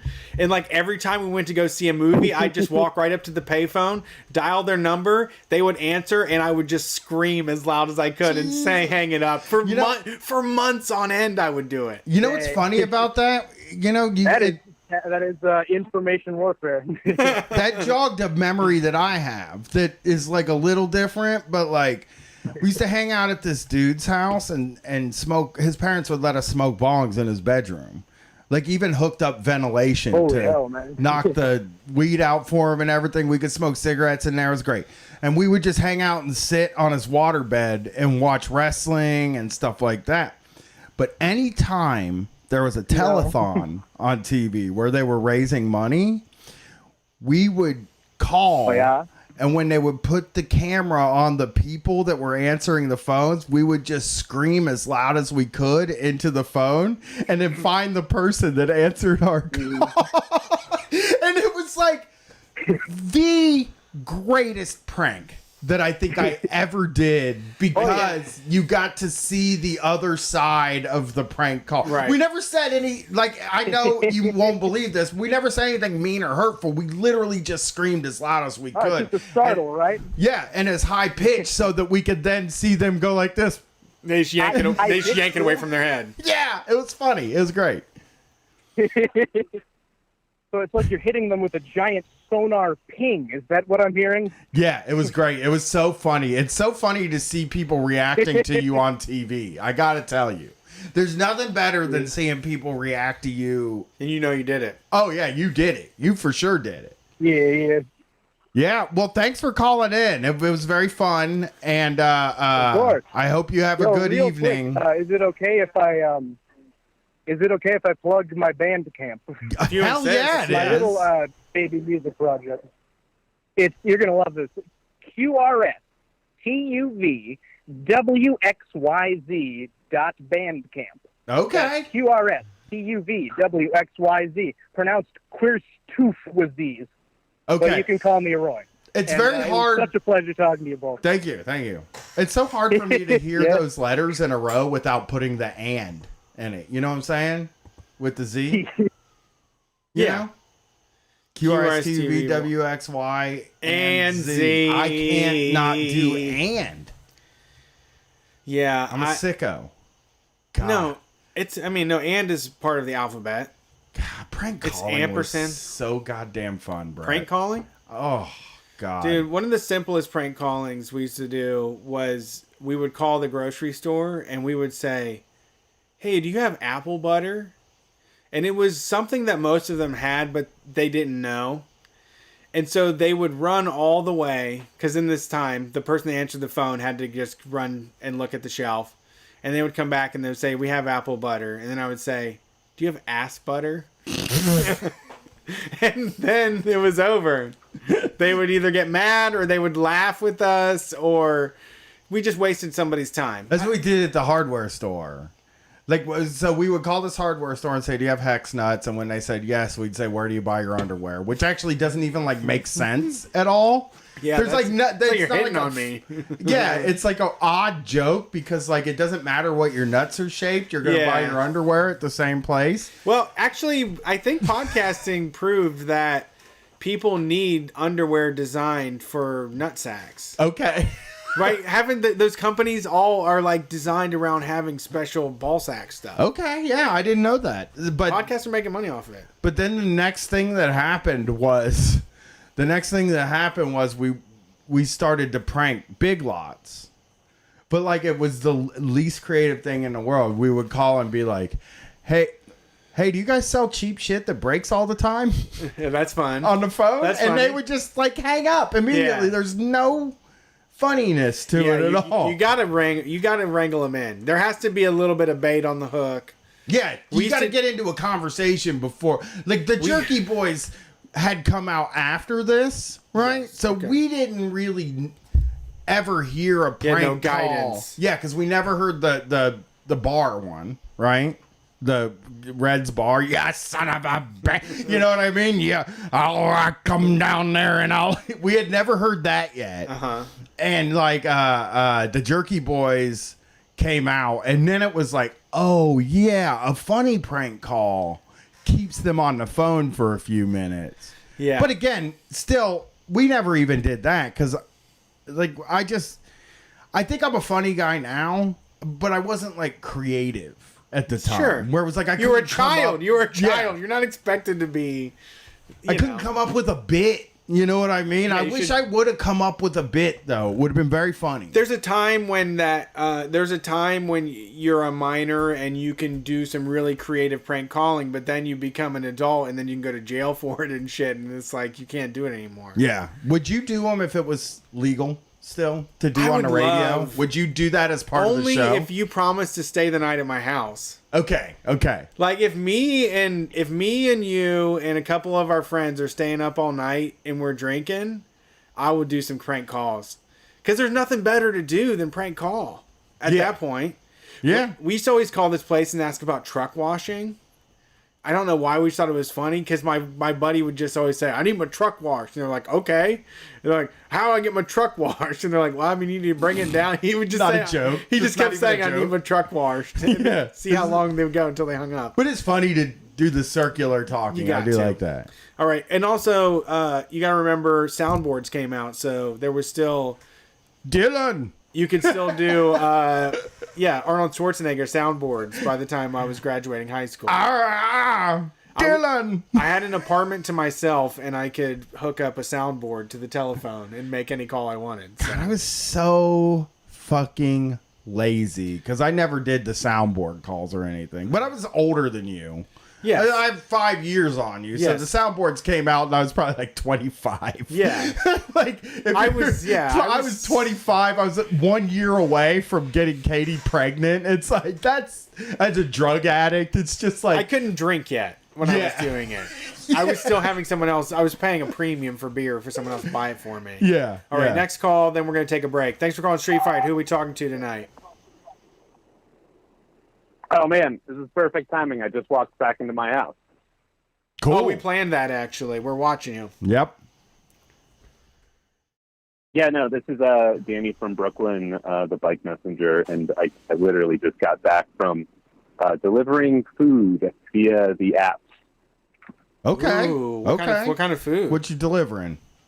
Do you know what they're ordering?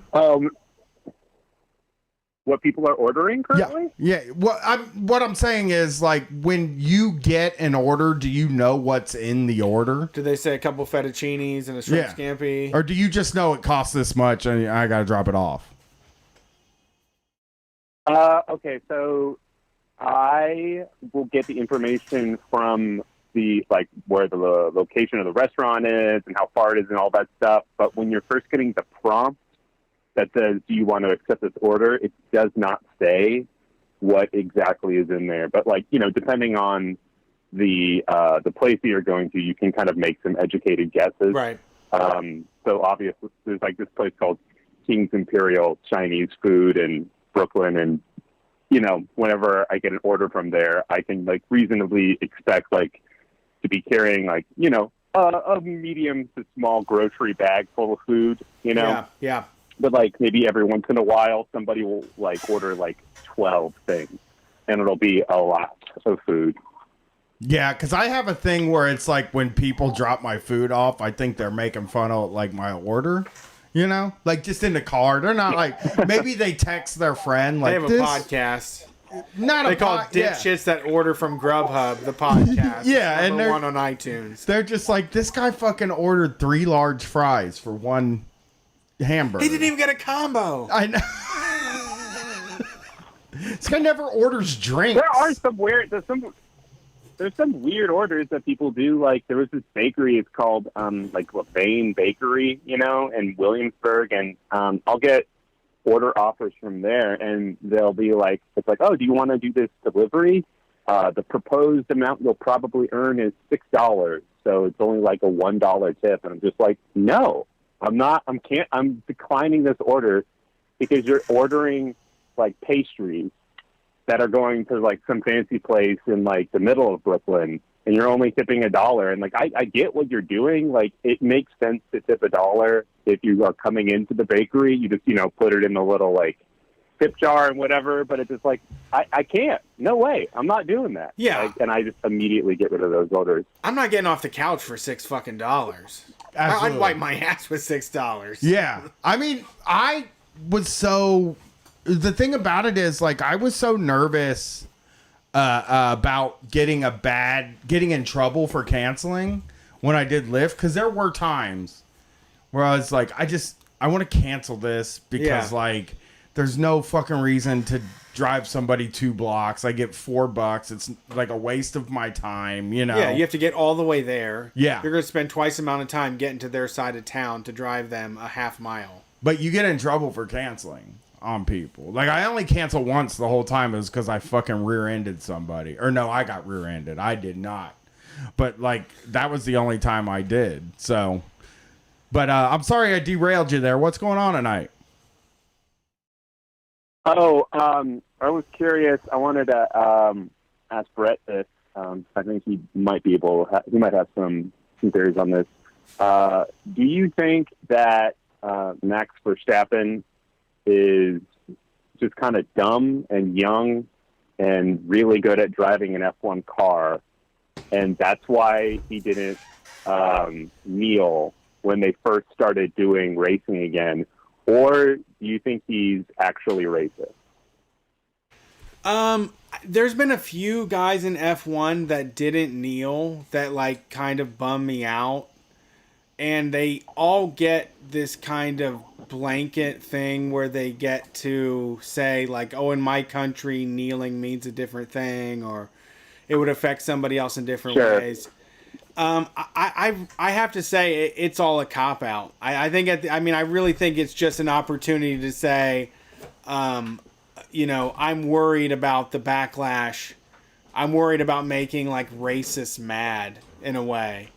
It's annoying and it's upsetting that they can't be unified about it, because it is neat that like Formula One does have people kneeling through the anthem. I watched NASCAR today, and nobody is kneeling through the anthem, but 14 of the 14 of the Formula One drivers kneeling through the anthem, I feel like is a large statement. But to see like Leclerc not doing it and people in McLaren, it really is. It should be a unified thing. I think that it's just the right thing to do, and they should be a unified front, And I mean, Hamilton talked to Grosjean about it, right? Like he had to like a heart-to-heart conversation with him. I don't know. It's tough. I mean, I think Max Verstappen is a very lucky, privileged guy. Part of the reason that I like Formula One is that it is like a complete escape for me. It's kind of like watching Japanese media and Japanese video games. It's a world that that I don't know completely. So I think that's why I'm able to go in there. But I think that Max is just has too much going for him. Has been set up for too long that you'd have to be the Buddha to step down from like his position, right? Like that's what you're asking of some of these people. Like Albon, I like the Albon story. Guys. I think Albon has a great story, and I think he's using the car well. But Verstappen is just going to be someone that would rather ignore the pain of acknowledging their privilege. I'm sorry, go ahead. Oh, no, I just think, I forget, I got into it a little bit. I don't watch the races, but I got into it from the Netflix series. I can't remember what it's Drive called, to Survive. But it's on there. And if you Yeah. And it's so funny because you look at these guys who are driving these incredibly insane cars, and you're like, wow, that takes so much skill to do. And then they're just like, yes, this guy just turned 22. And you're like, oh yeah, you guys you're fucking dumb. Like, you're really good at driving a car. Like, you're absolutely the best in the world at it. But, like, you have no life experience outside of driving this car. So, I mean, there is always like the weird chance that they have the weird sort of like European kind of style, like, aversion to non-white people. Like, there's always that possibility. But like, I don't know. I only mentioned Max Verstappen too, just because like he's got like, oh man, I mean, he just has the most bizarre face. Like, he always looks like he has sharp features. He looks like he's just been like drinking piss for like 5 years. Like, he just has like this sourpuss face on all the time. And I don't know, man. He's very oddly disconcerting to me, you know? His win today was absolutely fantastic. And I love how he has taken to the boredom of racing to start telling like the people in the garage and the paddock to drink their water and get their hydration. But I think you're right. I think you're right in the way, like on the Basement Show this week when we talked about the NBA and the bubble, in that, when I was 23 years old, I really did say some stuff that would make Street Fight not a viable option for my career anymore. Like there was I floated or thought about things, and I was more careless at younger times in my life. And yeah, it is like I'm trying to racing is something that I'm transitioning into, because wrestling doesn't have a season, which is annoying that it doesn't like stop and that it's constantly going, which means they have to constantly make shit up. So I really am enjoying racing, and I'm enjoying the way that there's a finite season and that the results are real, and that the people competing for these things, it's based off of like their skill level. But at the same time, I am now like an older man that is worried about the 21-year-olds. Like Lando Norris is like my guy. I think he's the coolest dude in the world, and he's probably can't drink a beer in America. Like wherever in Britain, it's a different deal. But like, Sure. like these guys are, are not experienced in the world, and I think that, Lewis Hamilton has done a great job in leading Formula One to make a statement about this type of stuff, but in the end, it doesn't come off as like a unified front, especially when they're doing hashtags like "We Race as One," and you don't have everybody kneeling, for Black Lives Matter at the beginning. Yeah, I'm honestly just surprised they couldn't even do it. I mean, the entire industry of that sport is so controlled by money that there has to be somewhere in their contracts where they basically sign away like their life, where they're like, hey, if you're driving this like 3,000 horsepower car, you do what we say. Like you have to do what we say. And there's only 20 of them racing in the entire world, so I'm really surprised that they couldn't just be like, oh yeah, kneel, or else you're fucking fired. But I don't know. I guess they have a little bit more autonomy than that. It's weird. Yeah, the drivers, they do have. There's a very drivers association. Like they do they are represented in it, or able to like do what they want. So, really, it's just a matter of identifying the folks that aren't willing to work with what's coming in the world. I think that like there's a lot of momentum building in a certain way, and there are people at this point that are going to decide to not roll with that and the school of fish and where we're heading. And I guess this is their opportunity to like not make a stand. Yeah, it's I guess we'll see what happens. Besides that, I just wanted to say to Brian too, like if you have any more car troubles, you got to get a Prius, man. Like get an old Prius. I'm driving one. 100,000 miles on it. I'm borrowing one right now, and I do enjoy it. It's like a little game you play to not use the battery or to not use gas. It's wonderful. It's made me drive slower driving a Prius, because like if you step on the gas, it uses gas. Yeah. And there's like a green meter in it that goes up, and if the green meter doesn't turn red, you're all battery. So I try to keep the meter green, which is it takes me a very long time to get up to speed on the freeway when I leave here. Who cares? Yeah, it's midnight. It's Sunday. It's green, baby. Yeah, I love it. It's a great game.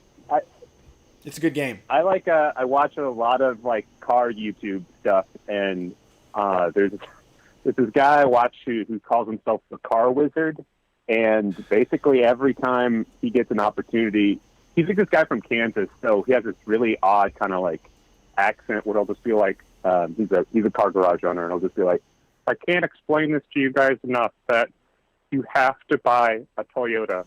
They're the best cars that have ever existed. That's what they people never say. break. Yeah, they just and like you can get them for like $3,000, and like they'll have like 100,000 miles on it, but it won't matter because they'll last till like 400,000 miles. Like they just don't break.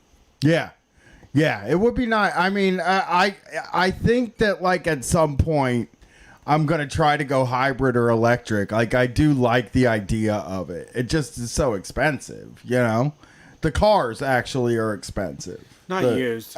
Yeah, I know, but I said I'm not buying any more used cars. Oh, I can tell this when we get back from break, but oh boy, do I have a story for you. All right. Well, thanks for calling in. We're going to hit our break here. Oh yeah, absolutely. It was a fun time listening to you while I was delivering Chinese food. Thank you. Appreciate I'm it. glad you liked it. Peace. Have a good night. All right. Tonight we have for you one of our favorites. I think we've played them before, but I just want to do something good. So we have the Window Smashing Job Creators. This is their album, Full Unemployment. You can find them at the windowsmashingjobcreators.bandcamp.com. They are out of Olympia, Washington, the legendary home of good music. And we will be back after this.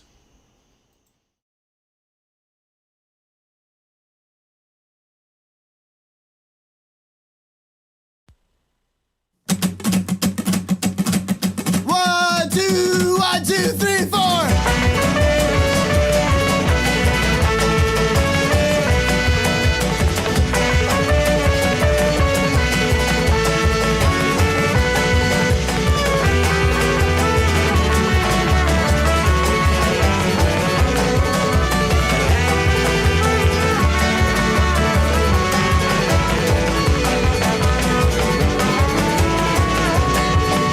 Sometimes I get distracted when I'm critiquing everything, but I try to keep my eyes on the prize. We'll be killed by a world that sells the drugs that we need. We do not find a way to organize. We are trying to push a boulder up the hill. We're making progress every single day. We are searching for new theories that we should distill, building a world where work is intertwined with play.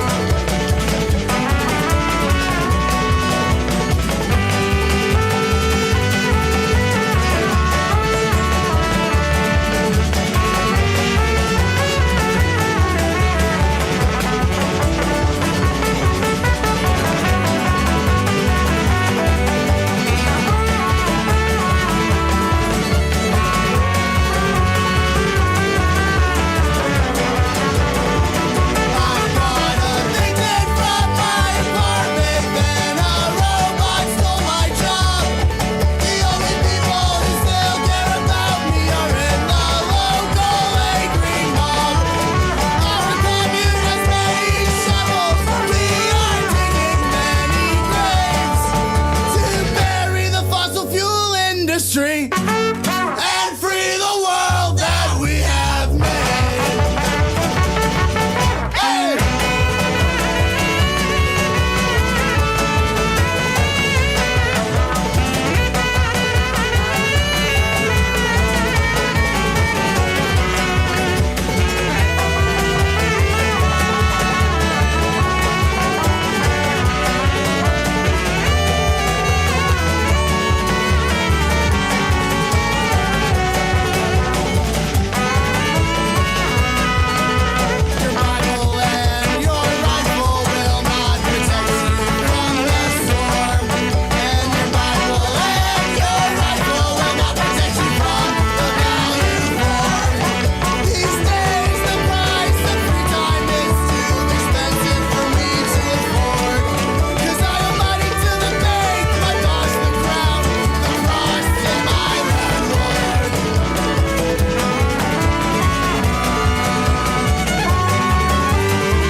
Hey everybody, welcome to Street Fight Radio.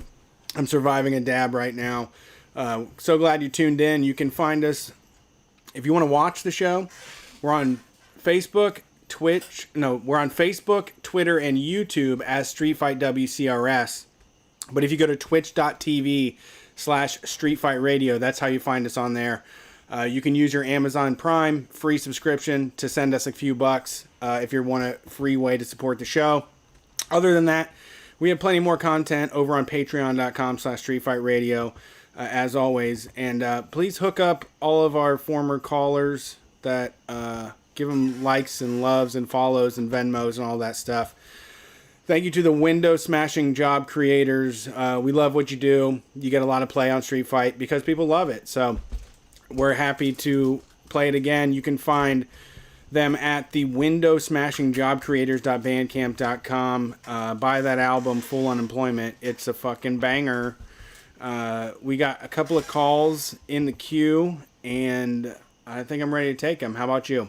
Yeah, I wanted to tell you this. Okay. Before we take the call. I got to catch my breath.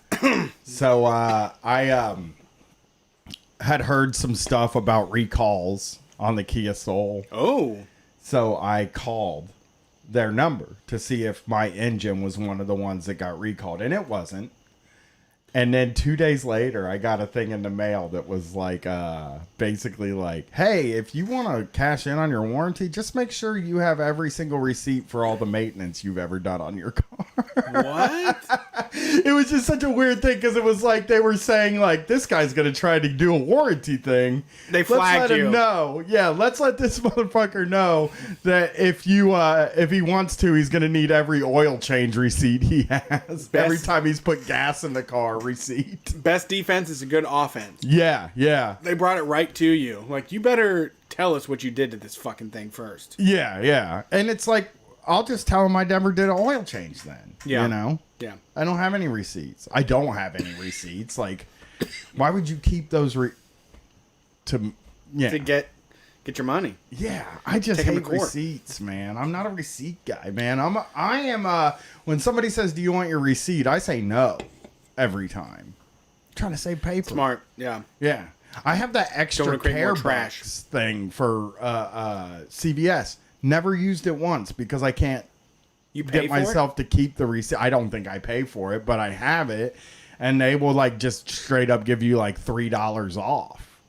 And I just never have the receipt on me. I have a CVS at the end of my street. I've been pimping that extra care reward system like crazy. Oh, I went in there, I had $100 bill and got it knocked down to 65.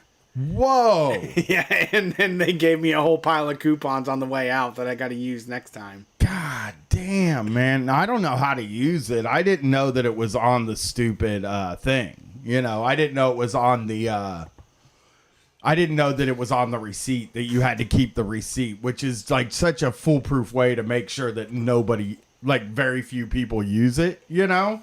Because most people don't want to deal with the receipt. And, you know, the CVS ones especially, people don't want to deal with. Yeah.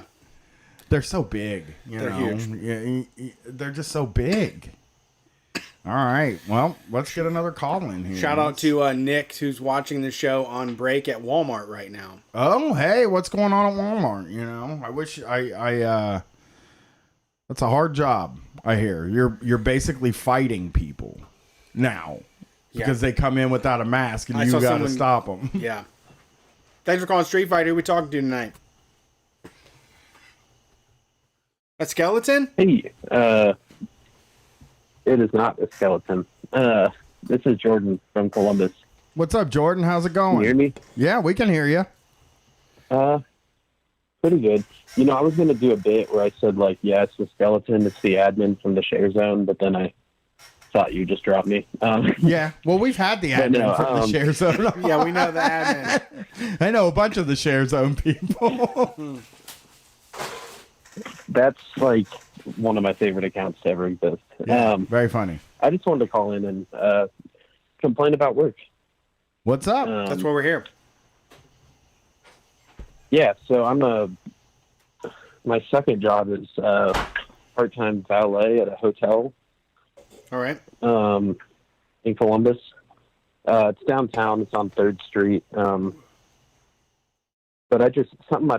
my boss's boss said the other day that kind of like caught me off guard and bothered me was that like in valet, you kind of,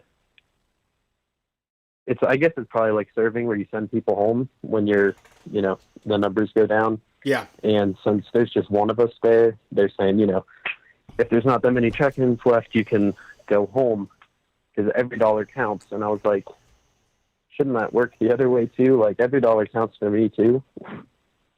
But there's that, and then just the way that customers are, I guess, behaving. Yeah. You mean pretty bad? Sending you home too early without letting you like make money? Yeah, because they're like, if the check-ins are low or something, you can go home. And I'm like, well, I'm still making my hourly. Like, even though it's below minimum wage, I still want to stay and get that stay my scheduled hours and shit. So yeah, you are a better person than I am, to tell you the truth. Because I was always like, yeah, I'll figure out the money later. I would like to actually go home. How are people being more generous to valets in COVID times? Some people are. Some people have thrown me big tips and been like, "Here, I know you guys aren't doing too hot, but I'm just kind of fed up with all the mask stuff. People not wearing masks, especially because the hotel, like corporate just said like we have a mask policy in our hotel. I'm like, that's great. It's like 4 months too late, but yeah, should have been I guess better now than never. Yeah. But it's like, it feels like trying to, like I'm running a daycare, trying to get people to get masks on before they enter the hotel. Yeah, I think that's hard for every business at this point. Is like, I've noticed that a lot of them have signs on the door now that say, put your mask on before you come in. Because people are walking in and like being like, oh yeah, I forgot, let me put it on, which is, I think it's probably mostly a mistake, but I kind of have gotten to the point now where when I'm walking through the door of a public place, it feels weird not to put a mask on, Yeah. Which I haven't done, but it feels like just there's not accidents with me anymore. I wake up and put a mask in my pocket as soon as I get up. Right, but it has become a thing where I watched a black woman at Walmart have a guy yank on her fucking hair and like wrestle her to the ground for telling him that he can't come in without a mask. Like we're in these circumstances now where people are required to police or, like you said, babysit people. Like, you're the person that parks the car. You're not part of safety. Like, you're not paid to make sure that people don't wear a mask. And if they're going to try to fight you over it, like, that is a bump in pay in my mind. Even just like when I did customer service, if you did cancellations, like if you were the person that talked to the people and convinced them not to cancel, you made more money. When you worked the late shift, you made more money. If you put yourself at risk, you get more. But now they have all these people that are just supposed to do their same old damn job, and all of a sudden police the public. That is going to take out all of their frustrations on some fucking, employee that's making less than minimum wage. Yeah, exactly. And they have the doors locked. Like, once you get your room key, you can unlock it. But we're out there. The job is kind of kissing ass to get tips. Oh yeah, absolutely. And so I'm like, I'm opening the door for people and stuff like that. And that's where it's kind of like, I'm not going to open this damn door until you put on your mask. And just when like people are having weddings and stuff, and when people get drunk, I'm telling like the same people multiple times a night, like, put on the mask. Please. They're trying to pull their shirt over their face and stuff. It's just, yeah. Yeah. What's your like customer service voice? Could you do it real quick? Could you say like, "Oh, that's a nice ride, man"? Would you say like, "That's a tight whip" or something? I guess if you kind of like can recognize the person would respond well to that. If you're trying to get the tip, you got to like, you got to try to go ahead. usually try to compliment like their shirt or something cool like that. Oh, that makes sense. That makes sense. I get that now. I say I you know what my only customer service voice thing is that I will say, I don't do customer service anymore, but in the past it was always like you could tell I was doing customer service guy because I would say sir or ma'am. Oh, no, ma'am. Sorry. No. Oh, no, sir. So I'm sorry, ma'am. We don't do that at Spectrum. Yeah, sir, we don't. I'm sorry. My manager has said that I can't do that. That's my move. It's like I'm just trying to turn everybody against my manager. Everybody. The other workers. As politely as possible. Oh, yeah. Yeah. I hate customer service voice. Like, that was the worst part of all of my jobs were customer service jobs.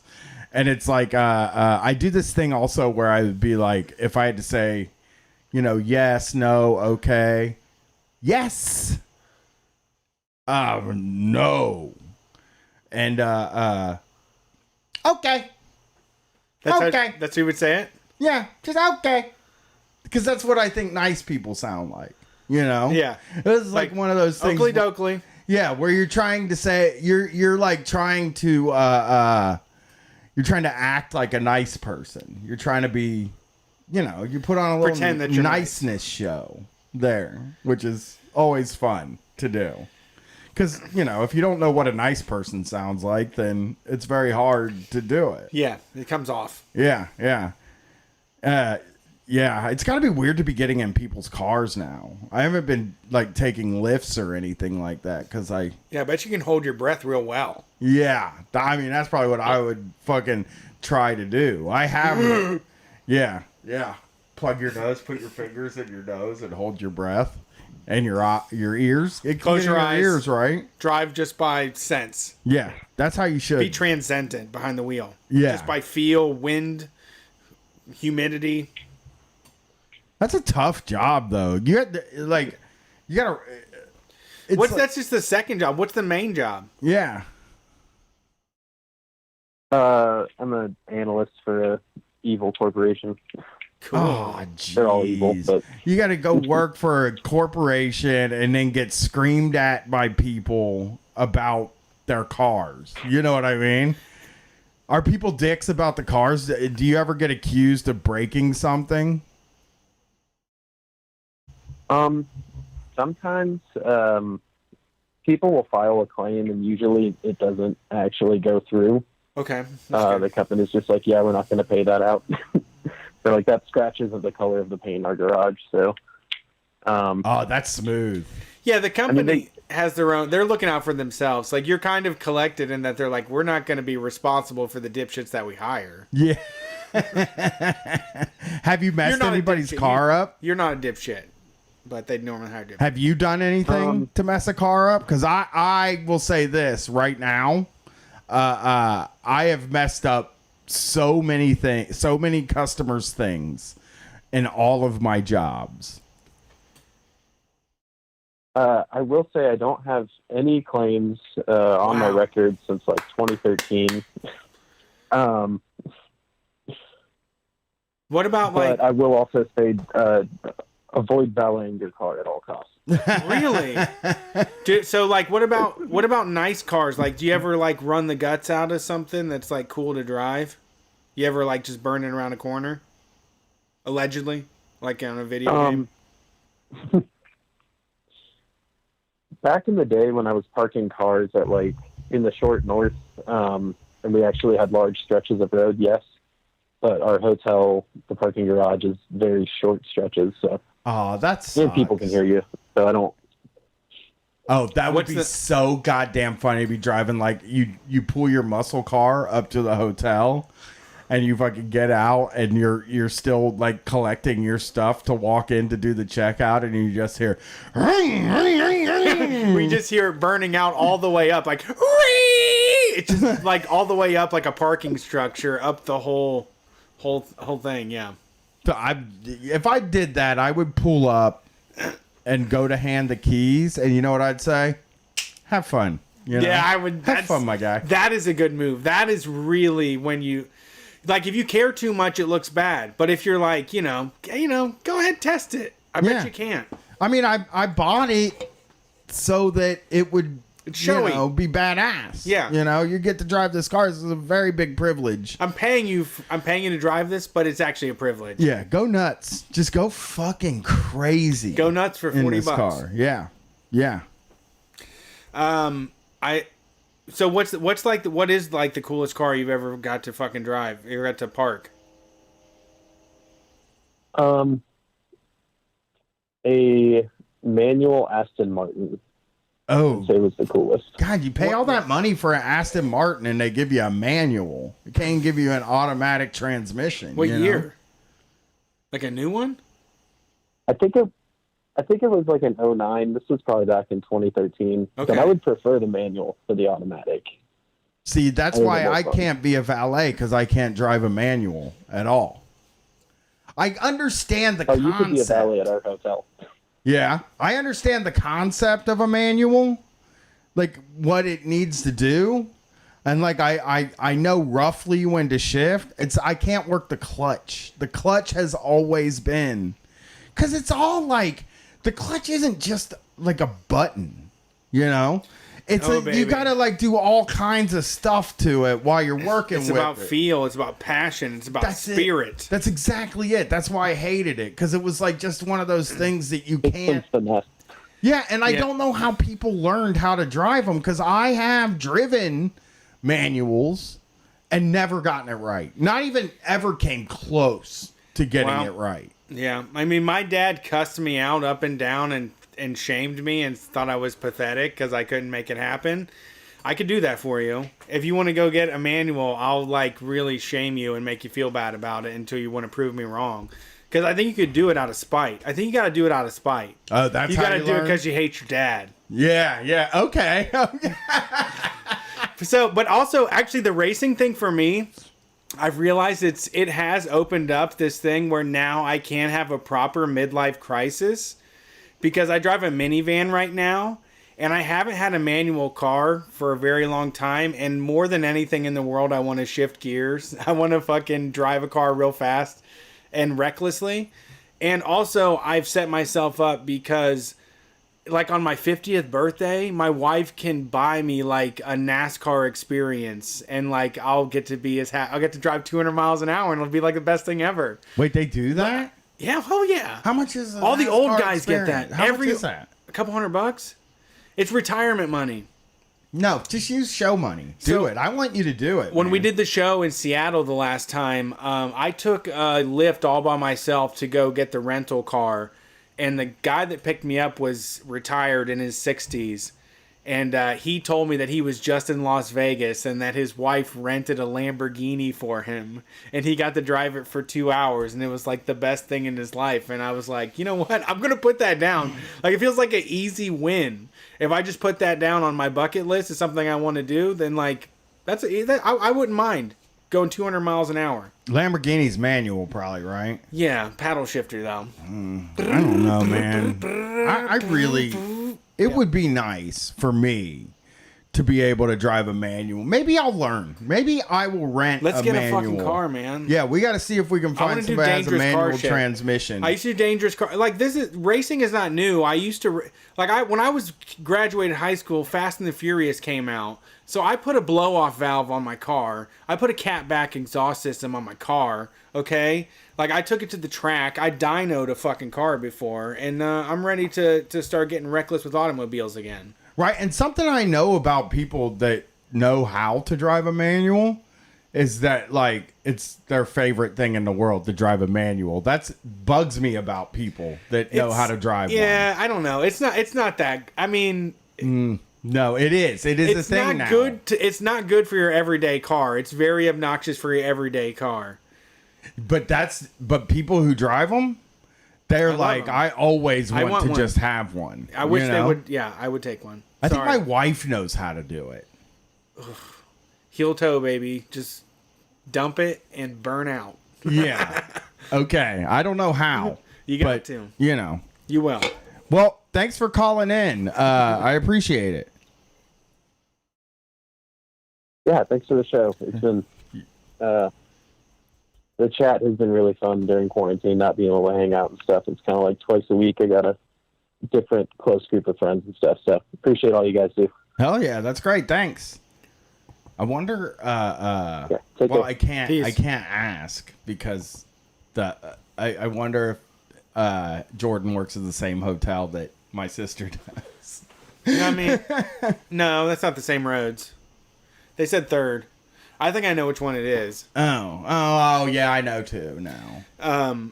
But yeah, I mean, also manuals are good. You can get good gas mileage out of them. Like you're in control of the gas. No, I don't can think hypercycle. It's got to be like the smallest. It's like point. it's like of a a Prius. penny. Like no, not like a Prius. It's actually not. Priuses make you money. It's not that they make you money. It's that like there is a way to drive without using gas. Right. In a Prius, whereas with a manual, you're always going to be using gas, and Yeah. you do that little like You have power tiny wheels. roll when you're stopped on a hill. Yeah. That little tiny roll back that happens is like that's not cool, you For know. what? While you're doing the clutch and all that stuff, you don't have it's to always roll. like the smallest little roll. Yeah, you know? not everybody rolls. People I know did. They're rollers. I know. I gotta learn it because that's why I haven't ridden a dirt bike either. They're not really. making them anymore. I don't know. I mean, what? Unless are you going to get an old car? I don't know. You should But it would open up get like my a 3 on the chances. tree fucking pickup truck or something. Yeah, that's what my wife wants, an old pickup truck. Yeah. She wants us to be cowboys. Cowboy family. Yeah, I mean, minivan is tough because people borrow our fucking van all the time to get wood and lumber and any like it's halfway to a pickup truck. Yeah. But once you have a straight up pickup truck, like we're gonna be using that thing to go to Lima to get a hutch or something all the time. Yeah, that would be cool. I mean, that's a good thing to have. And you got a pickup truck. Sure. Big fucking nasty looking engine in it because it's like old. It's like an 8 because we like those 80s ones that most people would call Which ugly. ones?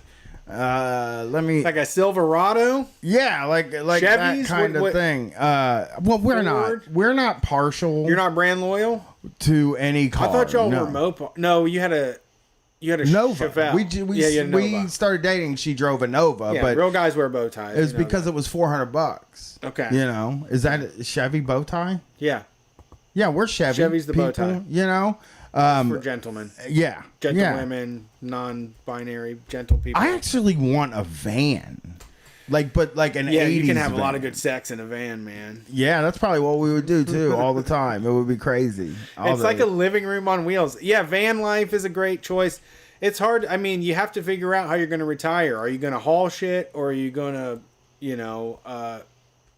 drive to a van convention and have a 4G? Yeah, a Silverado, Chevy Silverado, Silverados were an the greatest. 84 Silverado is the kind of car we want to have. I mean, there's no rounded edges on that thing. yeah, that's what we like. We like it's the just a fucking box. or an 85 Silverado. Just that look is so cool. I mean, I don't think we'll get Restomod, one. you're gonna do Restomod. I don't You're know. gonna have put like a brand new engine. They like rebuild it to factory back in the day, and you pay out the ass for it up front. You pay new car prices, but they give you a new car. I mean, that would be fun, you know. Yeah, let's do that for Brian, everybody. Listeners, let's do that for Brian. Let's give him Yeah. a Restomod Get a big, swing side. cool pickup truck and get suicide doors added on it instead of the My regular neighbor had a doors. fucking Silverado. He had an El Camino too. El Camino's cool. My neighbor had an El Camino too growing up. He was he was so Chevy loyal that I don't know why, but he just insisted on it, and that's what he ran with. Next call. God, El Caminos were so cool, man. Oh hell yeah, man! One of the greatest. God. Thanks. What a fucking great idea that car Hello? was. Hey, what's up? Who's this? Is it me? Yep, this is you. Oh, sweet. Yeah, this is Jason. I'm in Portland right now. Just calling in to see what's up. Had a long day. I stink. I've been working with animal hides most of the day. Wait, what? Yeah, I mean, what do you do with animals? So during the pandemic, I've taken up a couple hobbies, and one of them is tanning leather. Gross. So Wow. I was doing that today. Wow. Yeah. I here's the thing about this. I admire you for this because since the pandemic, I have not taken on any hobbies at all. I should. I've read more books than usual since the pandemic. I've read. Reading's a hobby. Not really. Reading's just a thing you do. Not you know? me. I haven't done as much as you have. Right. What I'm saying I've is, watched more Formula One racing. reading is, for me, is basically watching TV. It's like a passive activity that I do because I like reading. Reading makes your brain big as shit, though. And What? Reading makes your brain big as shit, but You like can TV, try it. TV is You just can like try staring at a at light reading, bulb. you know? I feel like as long as you're able to try at it, like, you know, try hard at it, like, that's a hobby, right? I feel like It doesn't feel like you can't one, really though. try hard at watching TV. Right. Yeah, but I don't think reading is, for me especially, the way I do it. And, you know, I just read like until I fall asleep. Like I climb in bed and I read. Some nights that's an hour, some nights that's 2 hours, sometimes it's 20 minutes. You're I'm doing not it like to go to forcing bed? myself to get through books, you know? I don't like ever just sit down and read a book. You don't during have the like day. a chaise lounge that you splay yourself on to get some reading in? No. Type to go with your book. Yeah, no. And the books Okay. I'm reading aren't like big brain guy books, dude. I read an oral No. history of heavy metal, an oral history of 70s punk, and now I'm reading an oral history of hardcore music. I don't think you should say any counts less than the other. I think it's all the same. Like, taking words into your fucking head counts no matter how they're arranged, really. Yeah, it's just something. It's like, a hobby, man. Like, when that's like only people interested in looking at words are reading. When I graduated college, I made a conscious choice that it was like, well, you know, I haven't read for so much of my life. Like I didn't read a lot in my 20s or my early 30s. And then I went to college and I had to read a lot. And I said, you know what? Always felt kind of bad that I didn't read very much before that. Like it was always just a little thing in the back of my mind, like, dog, you don't read, dude. Yeah. You just don't read books or anything. How you out here not reading? Yeah, what's wrong with you? You know, it's like when I eat poorly, you know? Yeah. That it's like that bad feeling later that I had that was like a nagging thing because Yeah. it's like you should read more books. Yeah, you can't have just grease for breakfast. Yeah, so when I got out of college, I made a deal with myself where I said, like, I'm just going to keep reading. I will always be reading a book from here on out. That And sounds like some president stories. That sounds like a George W. Bush thing that he would say. why? It just was like, I will keep it up. I'm going to keep this up for the way that I'm reading now. I'm going to keep this up. And that was kind of the way I was. But I don't read as much as I did in college at all. Yeah, you You read know? because it's so fucking boring it makes you go to bed. That's true. Part of that is true. But sometimes it keeps me up. You know? Yeah, that's true. Like I was reading Cuts both Louder Than ways. Hell. I was reading Louder Than Hell, that metal book, and the chapters sometimes were like 56 pages long, and I would read a whole chapter in one night, right? And then I would flip the page to the next chapter, and I remember there's a night I read a 60-page chapter about some kind of metal. Flip the page, and the next chapter was new metal. And I was like, well, now how am I supposed to put this thing down now? You know? Right. This seems so unfair to me. What I wouldn't give for a feeling like that. Yeah. I mean, but that happens rarely. But it was like, even just the other night, I read like a 35-page chapter in American Hardcore, and then the next chapter was Minor Threat.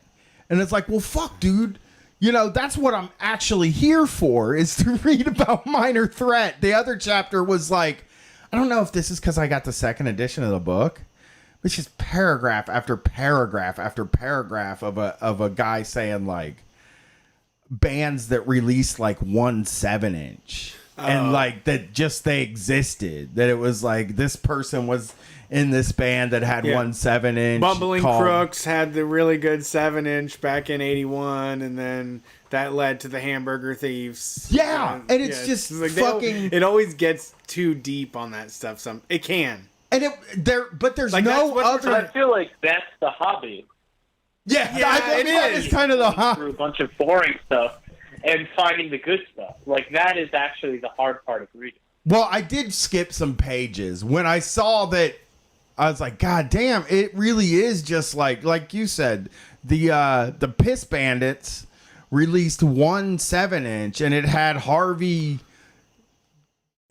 Johnson on it, and he worked with Sheila McGee, and they later went on to be in a band called the Crumbling Penises. You know what I mean? Yes. Like, and you're just Important like stuff. and then it's like, oh, now we're on to the Crumbling Penises. They released 1 7-inch called like "Don't Stick Your Dick in My Keyhole." Yeah.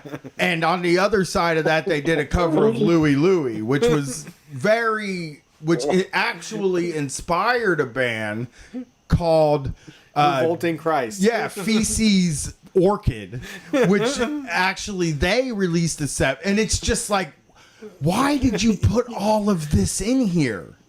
Like, I really want to read about Minor Threat, Black Flag, SSD Control, like the bands that were like foundational to Bad Brains.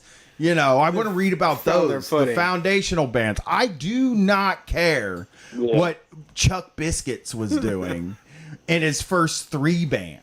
You know, okay. Chuck Biscuits is actually a hardcore guy, legend. isn't he? Yeah. What's he in? No idea. I'm gonna look it up. Chuck Biscuits. This is music, by the way, that like I'm never gonna listen to because it seems so not fun to me. I mean, I like Minor Threat. I'll say this. I do like Minor Threat. He's into Circle Jerks. Chuck Biscuits was into Circle Danzig Jerks. too, your band. Yep, Danzig, Black Flag, DOA. But, dude, a lot of the hardcore and punk guys did some time in Danzig. I mean, everybody from Type O Negative has been in Danzig's band, except for Peter Steele. Yeah. So, yeah, what other hobbies did you pick up other than tanning leather? Because that seems like that's a real hobby there. That is like the real deal shit. You know, where you learn a skill that also ends with you having a product at the end. You know? None of that. You don't get none of that with a book. You just get to know the name Chuck Biscuits. Hey, don't sell yourself short. You take that knowledge, you turn it into a podcast. Yeah. You made a product. I guess Chuck Biscuits did just come up on the show, so that is true. Yeah. What other things are you doing? So I started getting into leather tanning. So what sort of happened was I started working for this guy who, you know, he's 10 years older than me. He's been learning a lot of these kinds of skills, like farmstead skills, and he knows how to graft fruit tree branches onto rootstock, so you can plant fruit trees in your yard without needing to nurture them from seeds, because it's much easier that way. All right. Okay. So that's something I've been learning how to do. I can dig that. And the third thing has been kind of a personal detail, but I have memory problems somewhat. I have a bad short-term memory, so learning has always been challenging for me. But lately, I've been using special study software to retain things more, and it's really made an improvement in my learning. So now I'm like trying to feel around for. I think I'm going to try and learn another language. Oh, wow. I want to do that too. Like, I actually did at one point get the language program. What's that language program? Duolingo. I got Duolingo, and I was trying to learn Japanese. So, yeah. Did it for 4 days, and then the push notifications started coming on, and I was like, deleting this Yeah. app. I'm tired of the push notifications. They're like, Domo absolutely. Origato, where have you been, Mr. Roboto? yeah, I wanted to learn Japanese so I could watch. They're notoriously annoying. I fucking hate Duolingo's notifications. What do you use? Are you going to use Rosetta Stone? No. So I've been using this like flashcard program called Anki, Anki, and that's the Japanese word from memory, by the way. A little fun fact. Uh-huh. I've been using this flashcard program, and I've just been kind of feeling out the waters, just testing to see if it's effective. And with it, I memorized a bunch of new English words. I memorized, I think, 15 elements on the periodic table, and I memorized a bunch of countries and their capitals, all in the span of like 2.5 weeks. So it's been really effective. So maybe 2 months. But yeah, it's been really effective at helping me learn shit. You kind of need to put the effort in to go out and read some stuff and then write them down in the flashcards, but that's never really been a problem for me. I want to learn Japan. I'm on Rosetta Stone's site. Honestly, I mean, I can't see learning a language without doing some sort of like video call with somebody else that's Immersion. trying to learn English. No, you need. There's they do say you need to do immersion, like Yeah. where you literally have to like. Yeah, you got to produce the words with your mouth. Like you can't just be like reading shit and then parroting it back. You gotta think on the fly. I was an asshole for 2 years because everybody that told me they were going to learn a language on Duolingo, I told them they wouldn't, and I was right about it because I thought it was very silly and it's silly to treat somebody else's language like a thing that you can just learn like it's a Candy Crush app.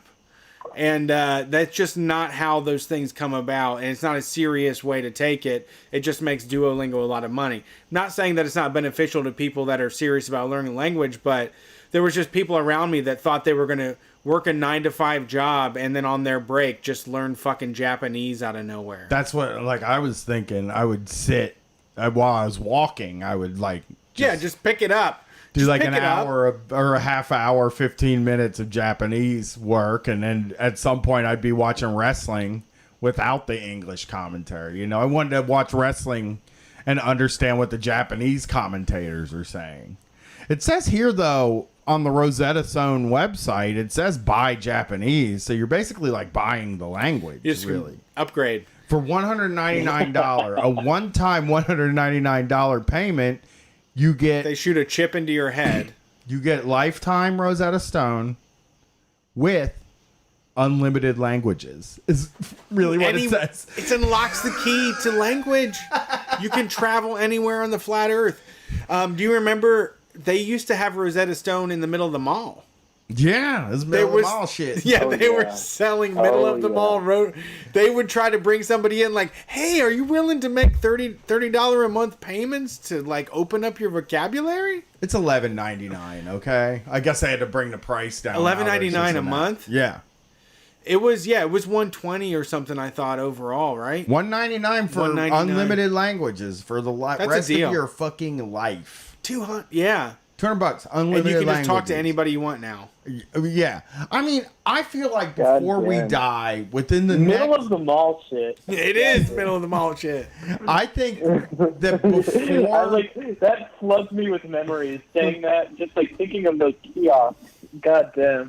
they all sell junk, they're still there. I Oh, mean, yeah. Hope they might not be there when the pandemic's over, or I the imagine- rent will be very cheap when the pandemic's over. If I was in the middle of the mall right now, I would be selling one of those UV lights that you can bake your phone in to kill all the bacteria.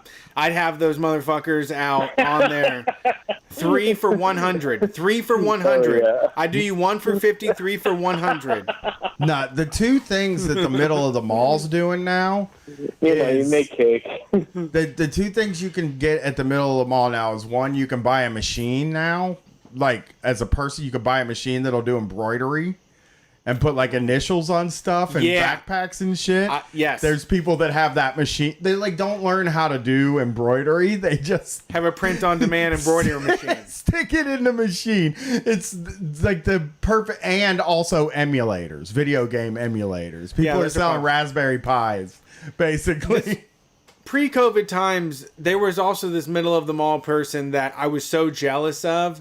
They sold those squishy toys, which I was getting squishy toys directly from China for $3 a piece, and they had them out for $12 and $15 a piece, and people were like, I want a watermelon cake squishy right fucking now, and I've got $11 to spare. Yeah, the squishy thing was so crazy to me because it really was like they were junk and people were buying them like crazy. It's a material, and it's like it's a dollar store thing, but like having it on demand, if your kid wants it, it's like, I don't know, I'll give you $10 to make my kid stop crying is really how they get squishies. Yeah. You can also learn Irish, which I don't Gaelic? know if they even Park speak Mahone? that in Ireland. Do they speak talking Irish in Samhain? Ireland? No, they don't speak Irish. I didn't think Gaelic. so. I thought they spoke Do they speak English. Irish? Well, it says Irish. No, It they says speak Irish then. buy Irish. So you can buy. But what I was going to say is, I think not only before we die, I bet by the time I'm 55, this is 15 years away, they will be able to like get the language in you. And Well, you'll just start talking the language. Google Translate's pretty close. No, I'm saying that like they'll be able to like load it into your head, so you Yeah. just then are just talking. You're basically what you're doing is you're speaking English in your brain, but it's coming out in the other language. I think that's gonna happen. I would say that with Bluetooth technology right now, somebody could speak a different language and you could have English piped into your head. Yeah, I know, and they could have their thing. Yes. Translated and piped into their head. You hold the phone in front of you and it picks it up and translates it on the fly. We're there. I mean, shit, even Google like Translate, like I get all the Japanese snacks and I pull up Google Translate and you can just hold it in front of the package and it live translates everything. The name of it, what's inside of it. Like you can look at all that stuff. Holy shit. That's Yeah. so fucking cool. Yeah, it's fun. Oh man, I It's can't neat. wait till I can speak Japanese just because technology made it so I can speak not because of something I did Right. or worked really hard on. I can just because like that's one of the things that's about going to a country, because if I leave this country, it's probably going to be to go to Canada, to be totally honest, or Mexico. But if I do leave, the place I want to go is Japan. Like I really want to go there, but I do worry about not speaking Japanese there. Oh, you'd feel Because- so ashamed you'd learn it quick. right. I would feel so I ashamed. have anxiety. Like I wasn't gonna move. I wouldn't move there. I just want to go visit for like a week or two, and like yeah, I would have so much anxiety about people being mad at me because I can't speak Japanese. You also like you have to you don't have to know Japanese to visit Japan. Most places, too many places know English. Like we're the dummies. Like everybody accommodates us stupid people. Well, yeah, but I mean, they can speak when people English. come over here and can't speak If they want to make English- money, they speak English. Sure, when people come over here and can't speak English, though, like, I am understanding of it and I'm cool with it, you know what I mean? But, like, there are people that get pretty hot about it, and I'm sure that becomes a very difficult thing when you're visiting here and don't speak English. And I assume that in Japan, people would also, like, find it difficult. I would feel like they would find it difficult to deal with me as a, you know what I mean? Like, I would be like I come fucking strolling into your convenience store and I'm Pocket full fucking of money on vacation. pocket full of money on vacation, and I'm pulling shit out of my pot. I'm like pulling shit off the shelves and saying like, you know, what is this? You know what I mean? Like not knowing what a lot of stuff is. Squid? Is that squid? Yeah. What's this? Lychee? What are we doing here? Lychee, yeah. Where are the, what's that? Yuzu. Where's the yuzu? Because I just sit over there and eat yuzu all day. Green tea Kit Kat? And and like a person that works at the now I don't know what sort of what they pay people in service positions in Japan, but I'm just going to assume that they do it exactly like they do here, and they don't make very much money, Right. And like just having to deal with any adversity is like that person's a pain in the ass. You know what I mean? That's how I always felt when I worked for the cable company and I had to get shit done. Any sort of adversity on in this social interaction was like, oh fuck, my day's ruined. Yeah. You know? Yeah. Well, you are a person that would be able to find a bad situation on the other side of the world. I would. You're an expert at that. I am. I would just imagine you're in another place and it's bad too. Yeah.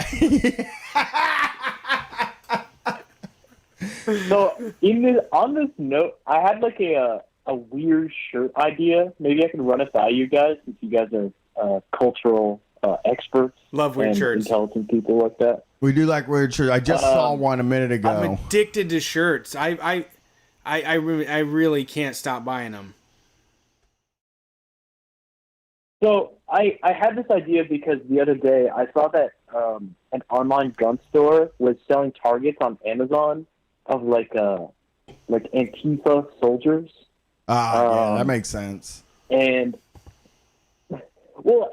you know, part of me really hoped that like some just like regular gun store like saw this and just like, you know, it's just making their nut selling, you know, just like another fucking stupid 10-cent target to like sort of foam at the mouth chuds for $2 a target. Oh, I know. Yeah, I love the idea of them getting fleeced, but so my thought was like, because they're not letting people into or letting Americans, people from the United States, into other countries because our COVID shit is so bad, I feel like you could totally sell these people shirts that just say the word American on them and then like a target.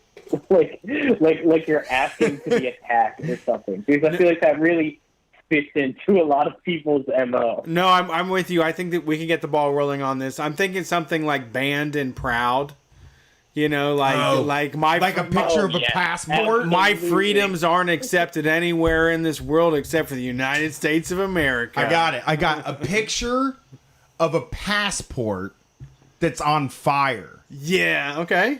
And then something at the top that's just like, you know, quarantined and proud or something, or like banned in every country. Yeah, something about freedom or something like that on there too. If you could get the word freedom somewhere in there, people would love it. You know, you maybe just write the word freedom next to the burning passport. They'll get it.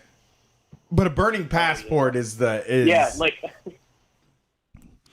that's a shirt right there. The burning passport is pretty killer. I just love the idea of like, you know, borders opening back up. The vaccine's been like given out to everyone. The world's sort of, after maybe what I assume is going to be 2 years of this process or even longer.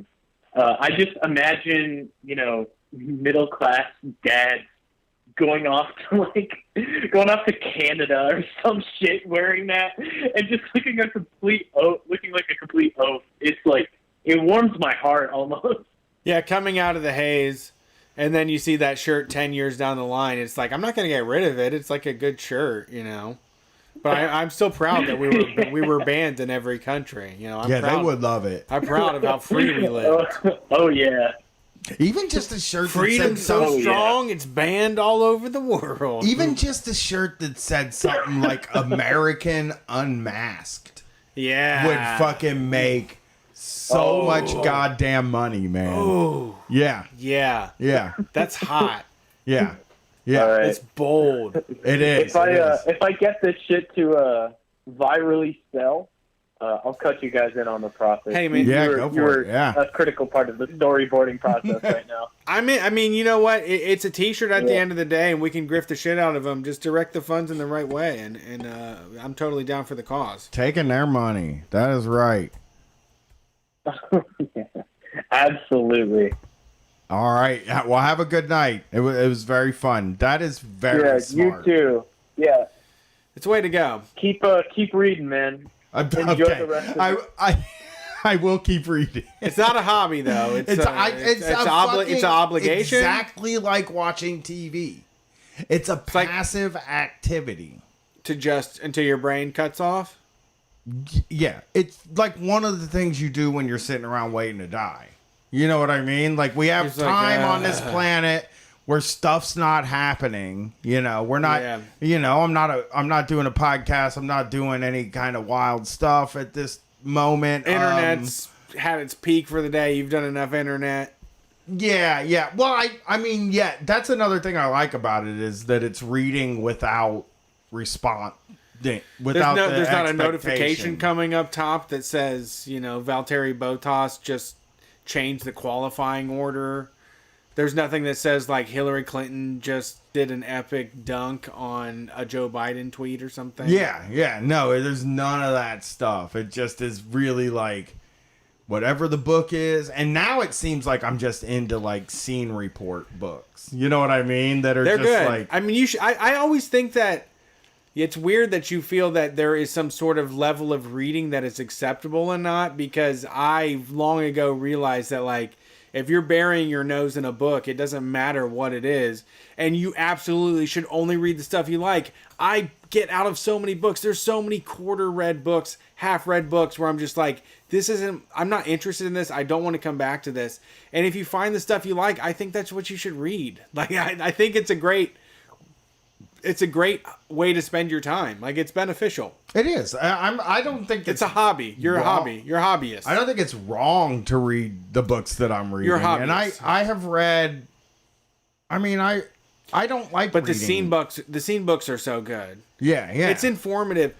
I mean, just doing what we do, a lot of social media is I am looking at how people respond to things more than anything. Yeah. Well, Like, the I scene books. don't spend a lot of time on my own entertainment. I like to see how the audience or how the crowd or how people react to the entertainment around them. Like, that's more informative to me and way more interesting sometimes than sitting down and like watching a movie or watching some sort of creative endeavor. Yeah, I think that's the thing about reading a book is that like it is a way to entertain yourself without a bunch of things.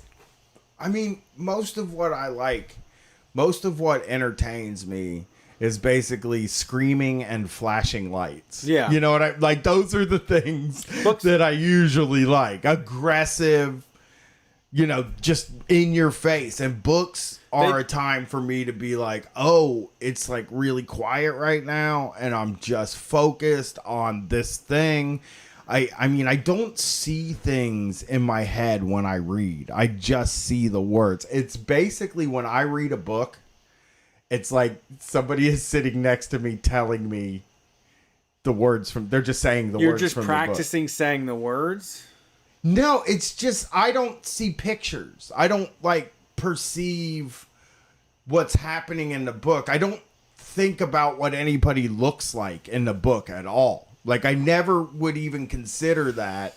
I just know like, okay, well this person's blonde, they're 6 feet tall, whatever the descriptors are. I think of those words, but I never put them to a figure and like have an idea. So like when they make a movie out of a book that I've read, I don't have like any preconceived notions about what the characters are supposed to look like because I never see them, period. It's like my style of reading a book or the way that I perceive and take in books are actually like you telling me a story. And that's just, it's not like watching a movie to me. So it's very relaxing.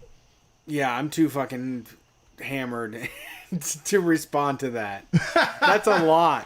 What? The concept of books that I have is absolutely not related to anything that you just fucking said. What do you see when you read a book? I fill in all the details. I got like a whole dance going on. Like everything is inside my mind. Like I'm seeing it happening. Oh, Like I just let it over until I eventually go. And then I do like zonk out. That's what I wish. That's what I wish. I really feel like the way I read books is like absorbing information. Big Nothing on the chat says they have no imagination at all.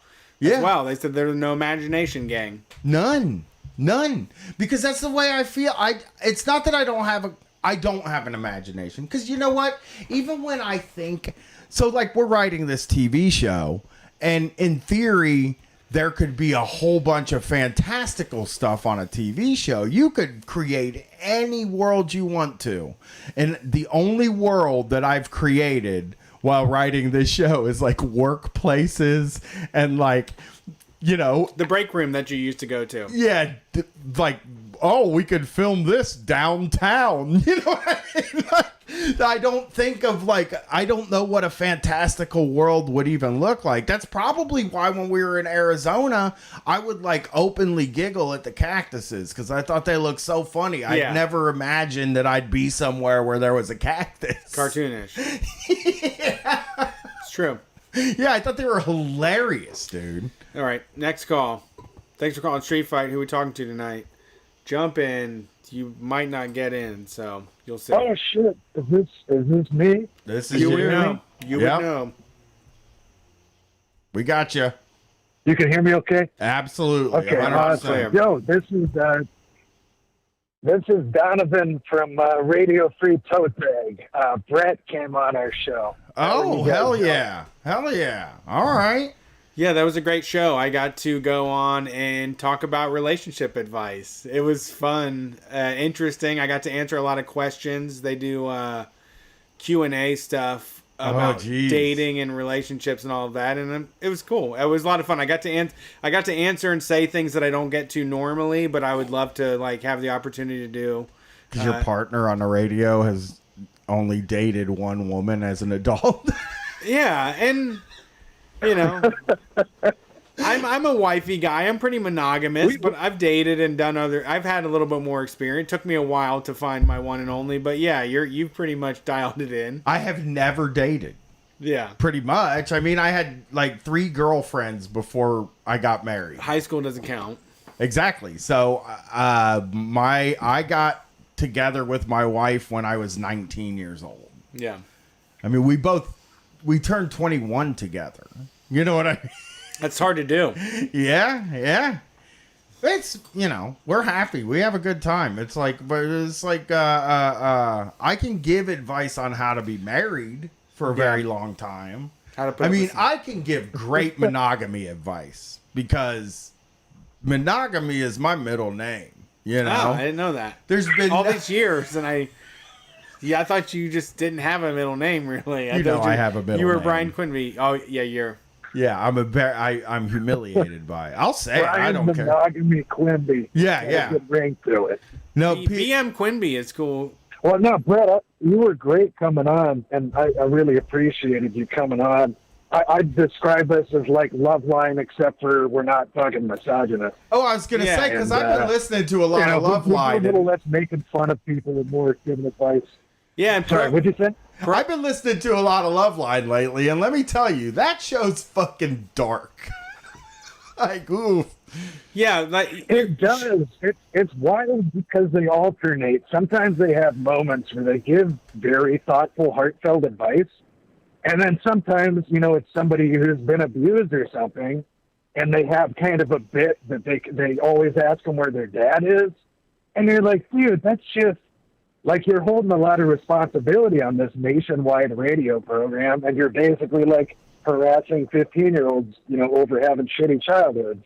That's really what it is. You know, that's what got me into podcasting, and then eventually I was like, oh, this is really fucked. I should make something better than that.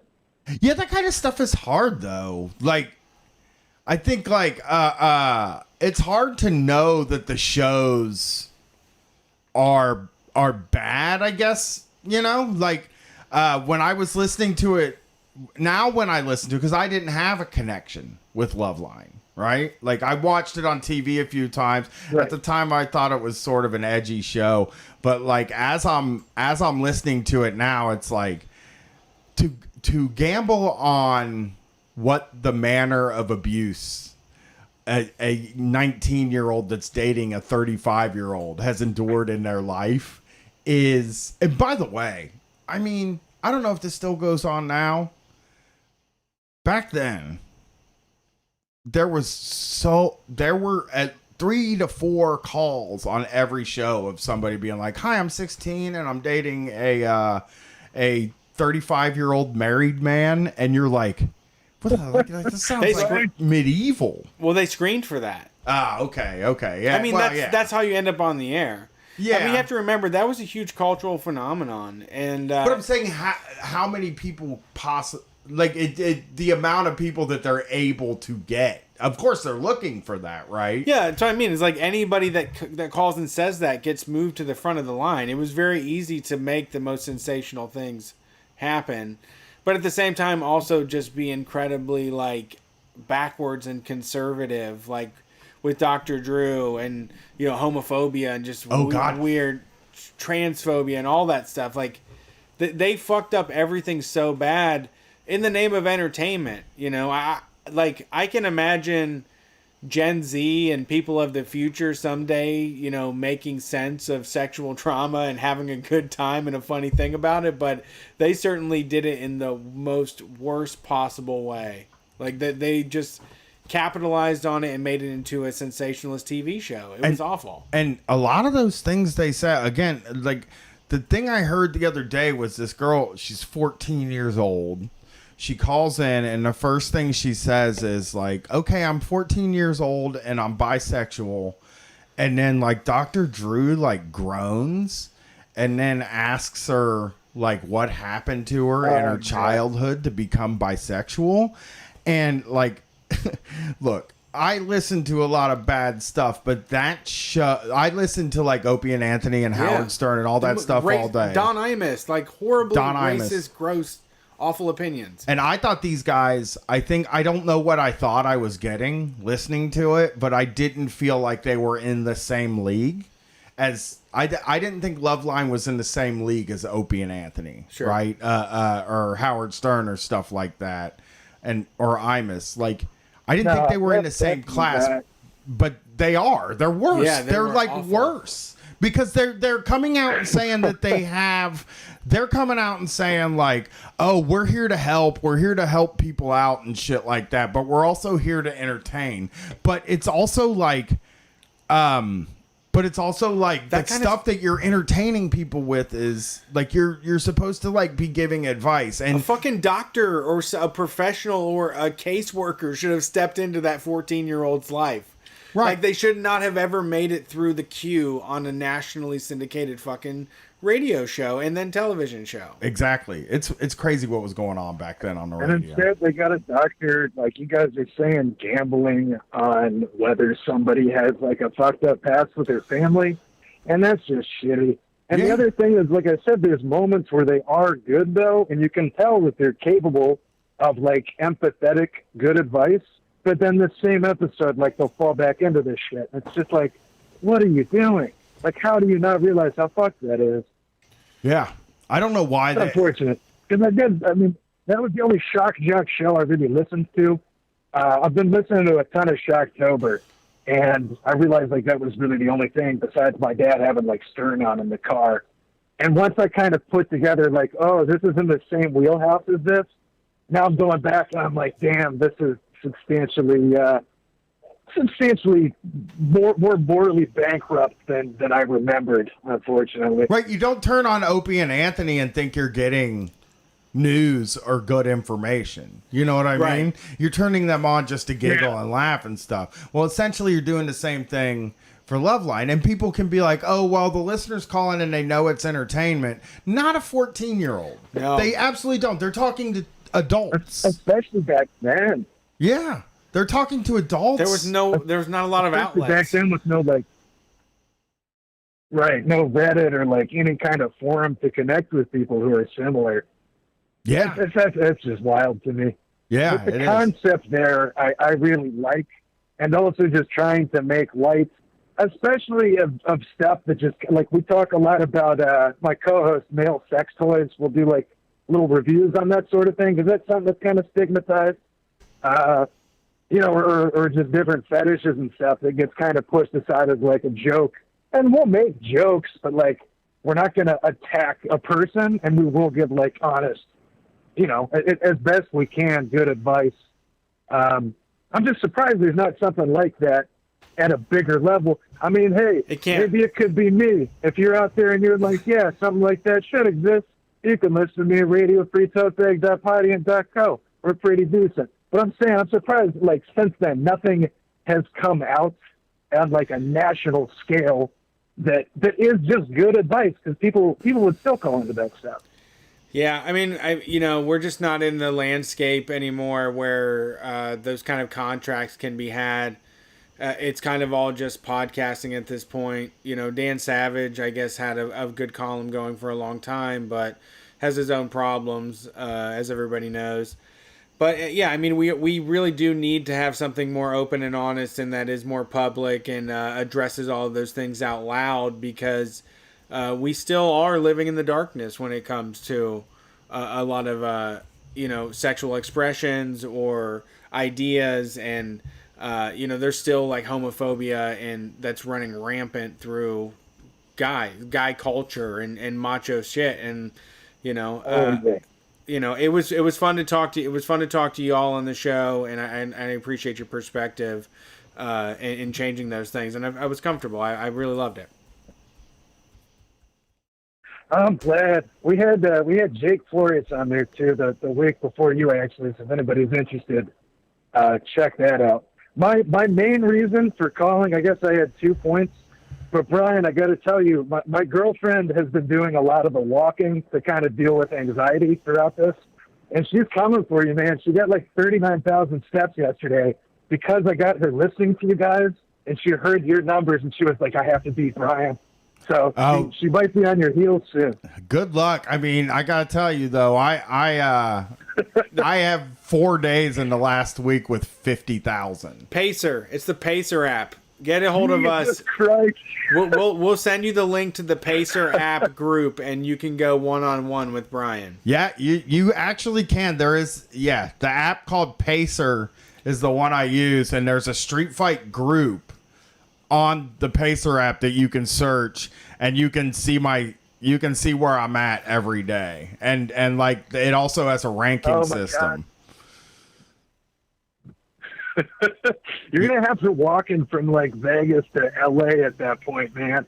I want to do something like that, though. Like, that is something, if I could figure out a way for the show to get done and all of that stuff, I really do want to do like an extreme walk, you know, like a very extreme one, like across state lines and shit, you know? Like, that's a goal of mine someday. Raise money with something like that.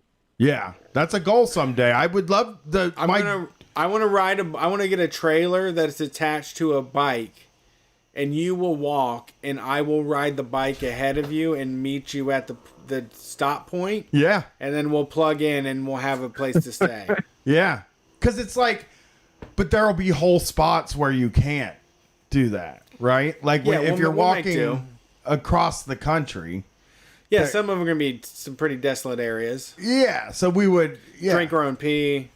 I wouldn't drink my own pee. I would bring enough supplies. That's what I'm saying. I would drink my own pee. Just makes it easier. A thing I would love if someday somebody gave me money and said, "Hey, if you walk from Maine to LA and interview people along the way that are in cities and film it like a TV show," I would very much do that. But I'd have to get paid a lot because I would also have to see my family. So I would have to like be able to get them to me. They have to come with you? They don't have to come with me, but I have to be able to get them to me frequently. Like a wagon, kind of tow the family along with you. Yeah, well, you should do a rickshaw tour of America where you bring your whole family with you. I mean, I don't want to be away from my wife. I think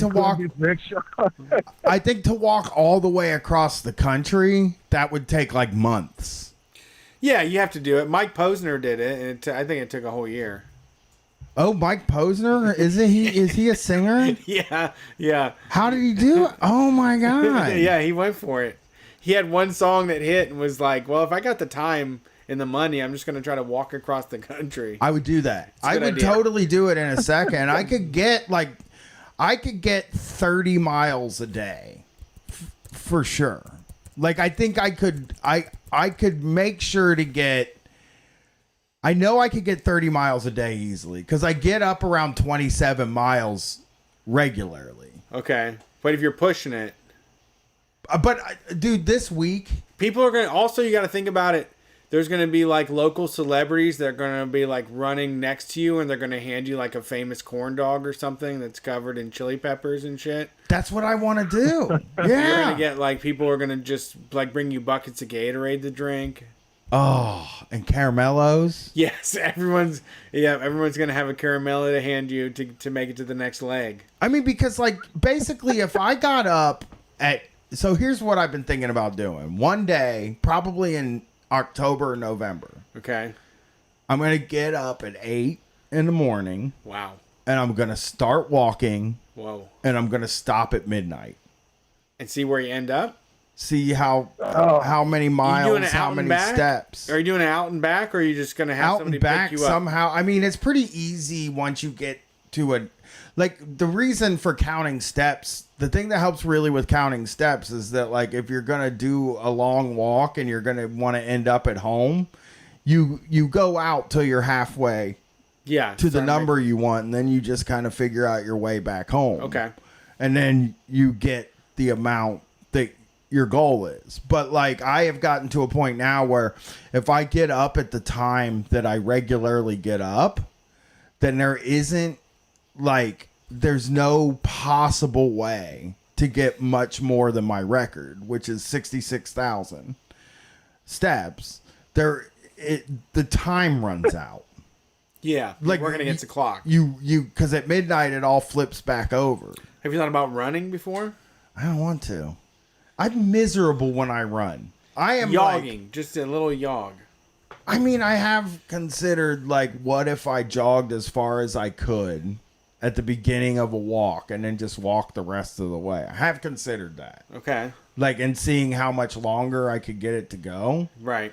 But I hate running. I hate it so much. I don't like any of the feelings you get from running. Wow. It stresses me out, dude. There's nothing relaxing about running to me. But when I think about the mileage covered, I think about walking and spending all that time, and it's such a waste of time to spend all that time to do little mileage. Because if I run for 3 miles, I have to where do I run to next? Do I have to run on the freeway? The world becomes very small when you're running through it. I feel like. Yeah, that might be true. Yeah, I could see that.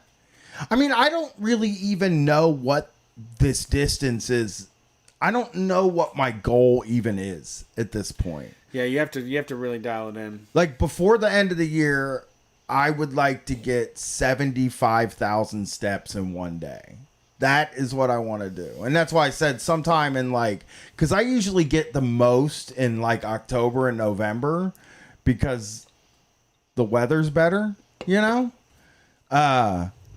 And that, because when it's 60 degrees out, dude, I can just be out there. When I can wear a hoodie not 60, when I can wear a hoodie comfortably outside while I'm walking, that's top level. I will just spend forever doing it. You know? So actually we'll do it. We'll get you a rickshaw or me a trailer for my bike. Yeah, actually, I was just looking at it yesterday, and you can look at your averages over time. So for my average for 7 days is 47,000 steps. That's my average.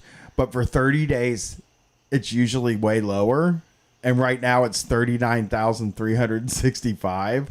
For 6 months, it's 32,000, which is fucking crazy because I toured in that big. 6 months. Yeah. And then in 1 year, it's almost 30,000. So it's I mean, there are months where I wasn't even able to go.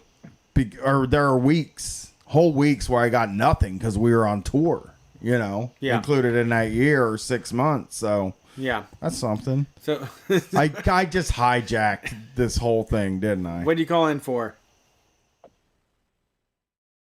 Oh, you're good.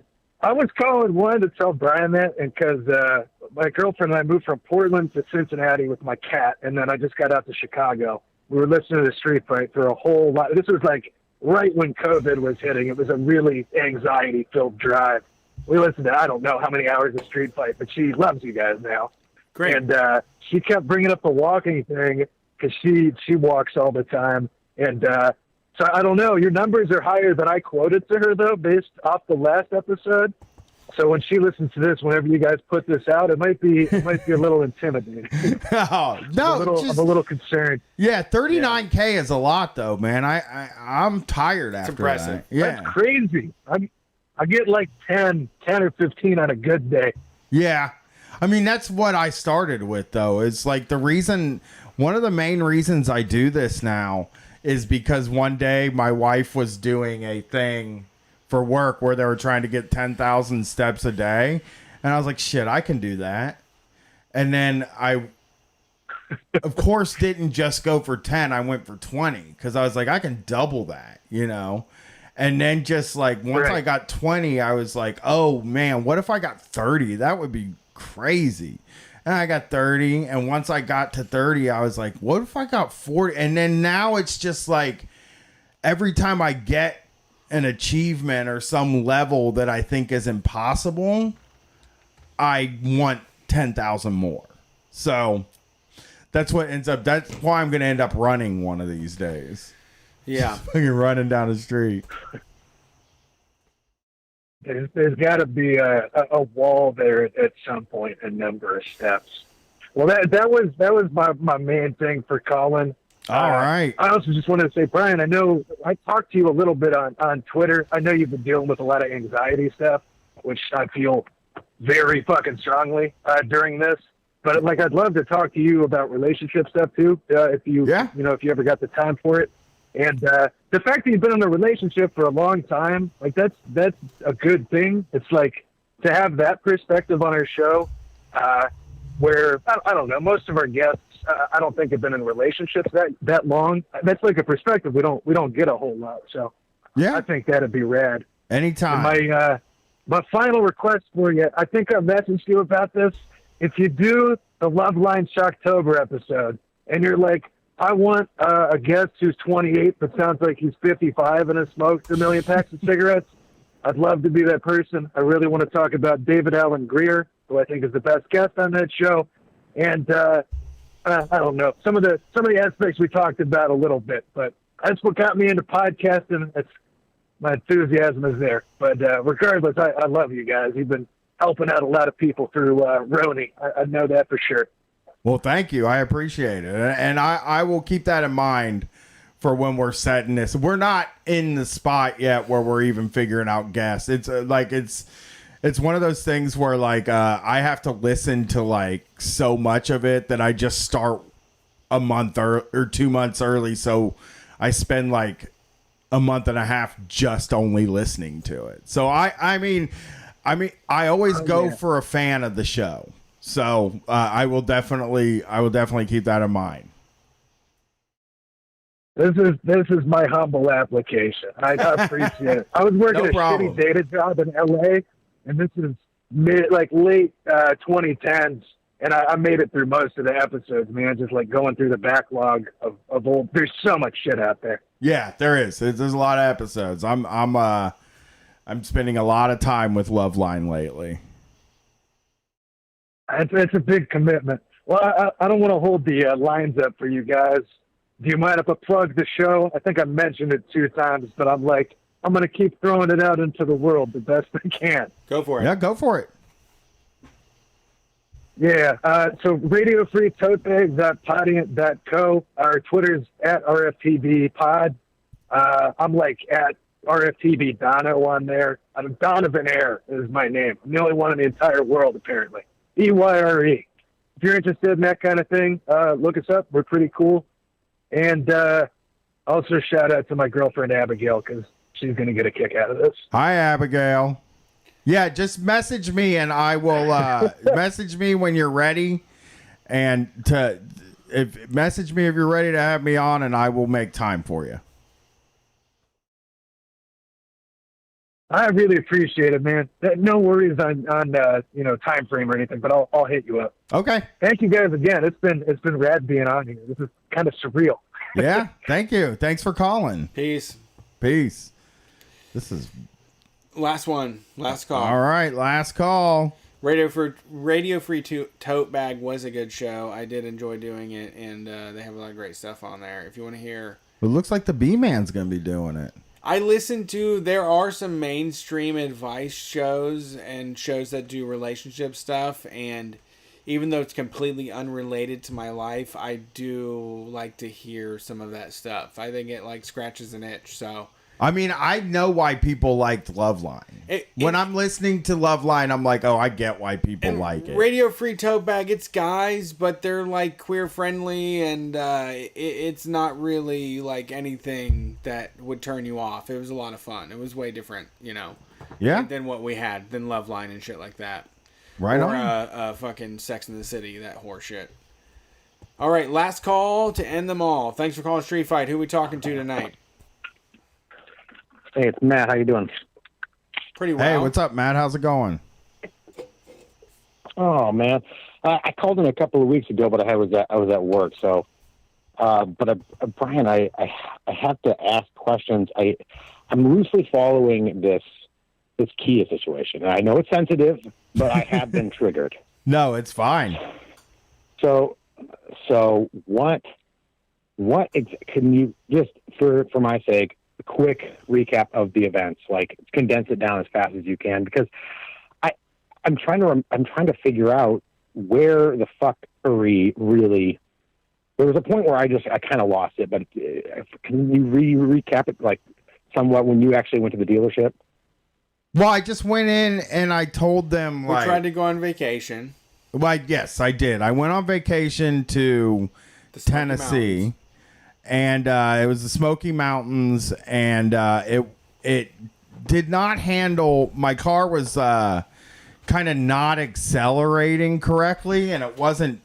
It was there. It lost all of its power. It was having trouble getting up even the smallest hills, and it felt like it also wasn't shifting gears on time. So I basically I thought it was the transmission because I don't know anything about cars, and I know that the transmission actually does the shifting, but it wasn't. Oh, yeah, if you were in hills, yeah, sure. Yeah, but it wasn't. So they said it's your transmission. We have to replace the transmission, and I said, okay, how much is that going to cost? And they said $2,000, and then for the $2,000. Once I got it back, and it did exactly the same thing. It was perfect. Slow. It like wasn't accelerating fast, and it wasn't doing anything. It wasn't doing what it was supposed to do, and there was no power, and it also even wasn't shifting on time. So then I sent them. They sent me I kind of started trying to figure out where to go to get it fixed. They sent me a text that said to give them a review, so I gave them a review, and then once I gave them the review, they called me back, and now they're fixing it. They said the catalytic converter was clogged, and they're going to fix it for free, and that's where I'm at now. Goodwill repair. Yeah, it's a Goodwill repair, they call it. Uh-huh. They're trying So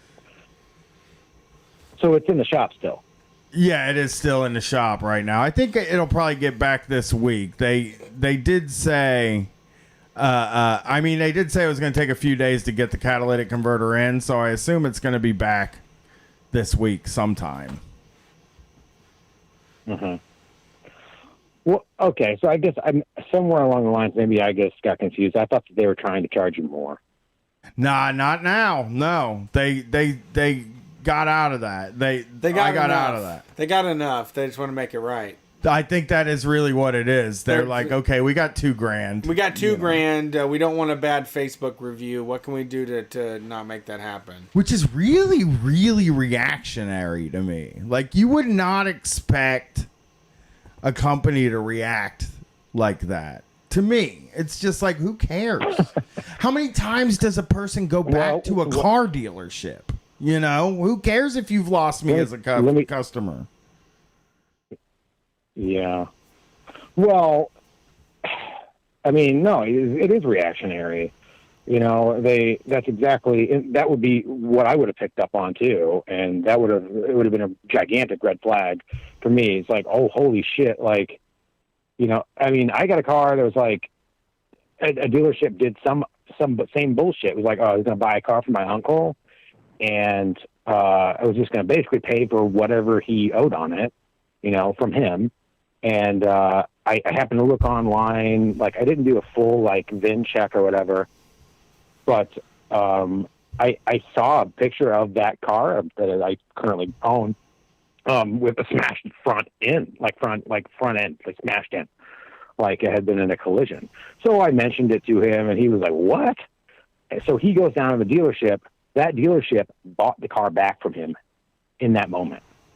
Really? Like, why did they does that? Why they are so susceptible? Because they fucking sold him some bullshit, and then like, so I still wanted to buy the car. I didn't care. I was just like, he kind of made that rash decision because he was all pissed off. But that was so. It does happen. Like, I don't know. I think that like you're right to stay on him. I mean, you're in it for $2,000 now. He didn't stay on him. He was passive. The funny thing about it is that he was passive the entire time, and literally the only thing he had to use was like Facebook clout, like which I don't have. I think do what you got to do.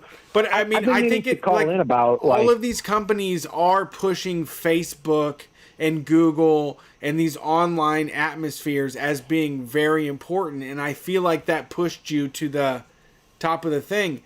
Like most other people just get screwed over and can't write a bad review about it, or don't write a bad review about it and just go on their day. You know, it's like if nice. People buy a piece of shit car and then they feel like they got fucked over and they don't come back. But if someone comes all the way back, you're just like, let me buy the car because I don't have this on my fucking record. You know? Yeah, just I guess like I can't figure out why. I guess for me, I just can't figure out why they would care at all, because they're not going to get repeat business from me.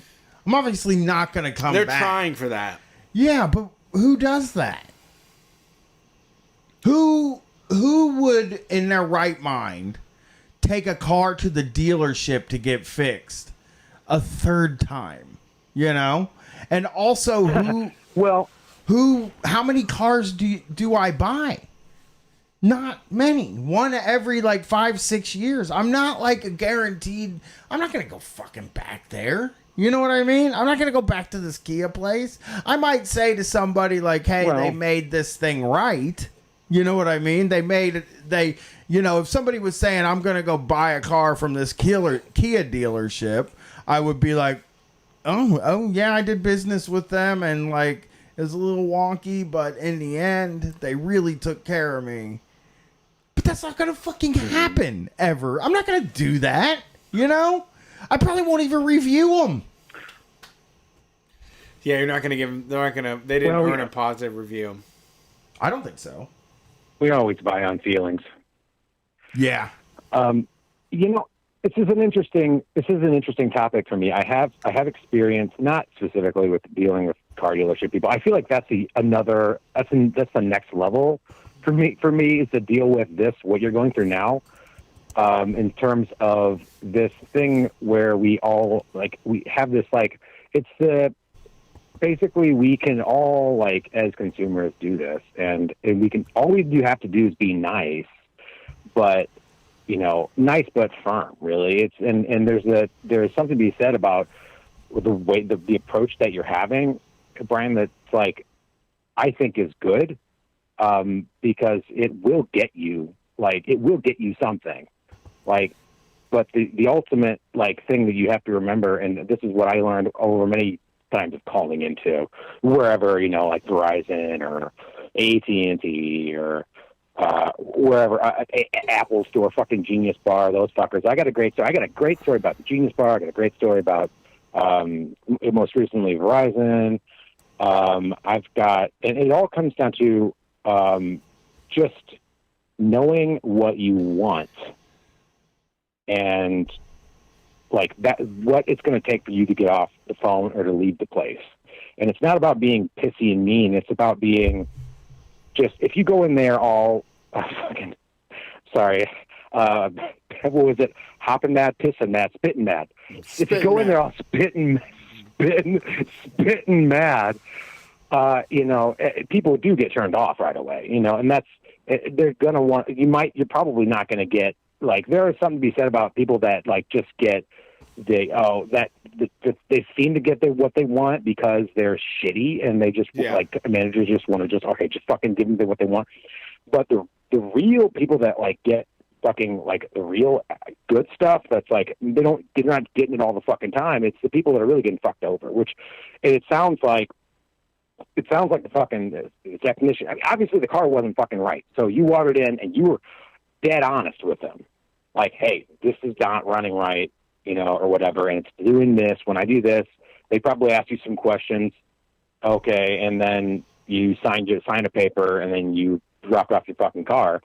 And the reality is that it was still doing the thing that it was doing at the end. So you have. Well, they warned me about it. Right. They warned me about it when they're like, this thing still drives like a piece of shit. It still drives like it. I don't think. I really don't know what. Again, my theory is that they just took my word for it, assuming that I don't look like a guy that knows about cars. I don't think.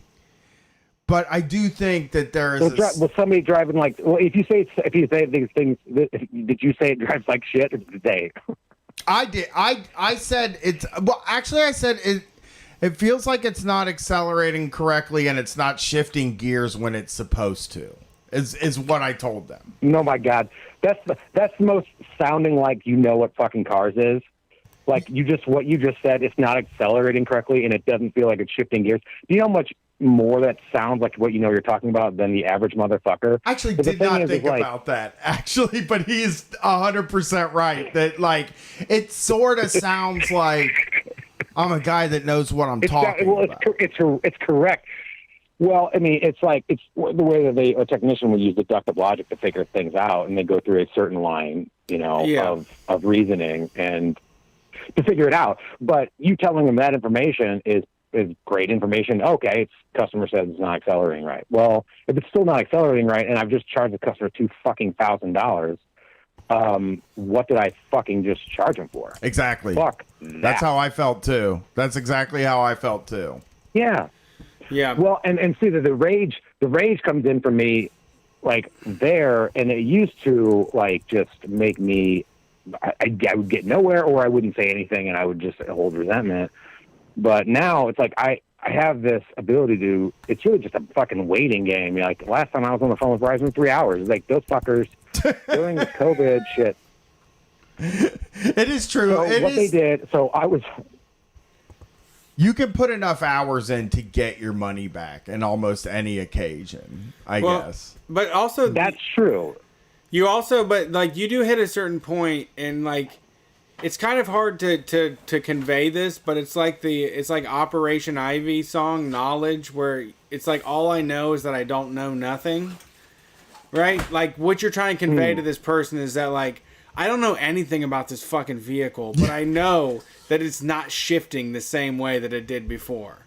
Yeah. Like, I'm not an expert opinion on any of this, but, like, it's not driving the way that anybody that would sit behind the wheel of the car and expect it to perform. Thank you. That's the way I thought about it, too. And I also, like, remembered all of the times when I worked for the cable company, and I got to a house and the customer started telling me what was wrong with the cable, and I just disregarded every last bit of it. It was just sort of like, you know, okay, like what's happening? And then they'd be like, well, my line's doing this and this and this. And you're like, no, like What is the thing that's not making you happy about this? I will fix that. Yeah, what do you want to see improved? Yeah. Yeah.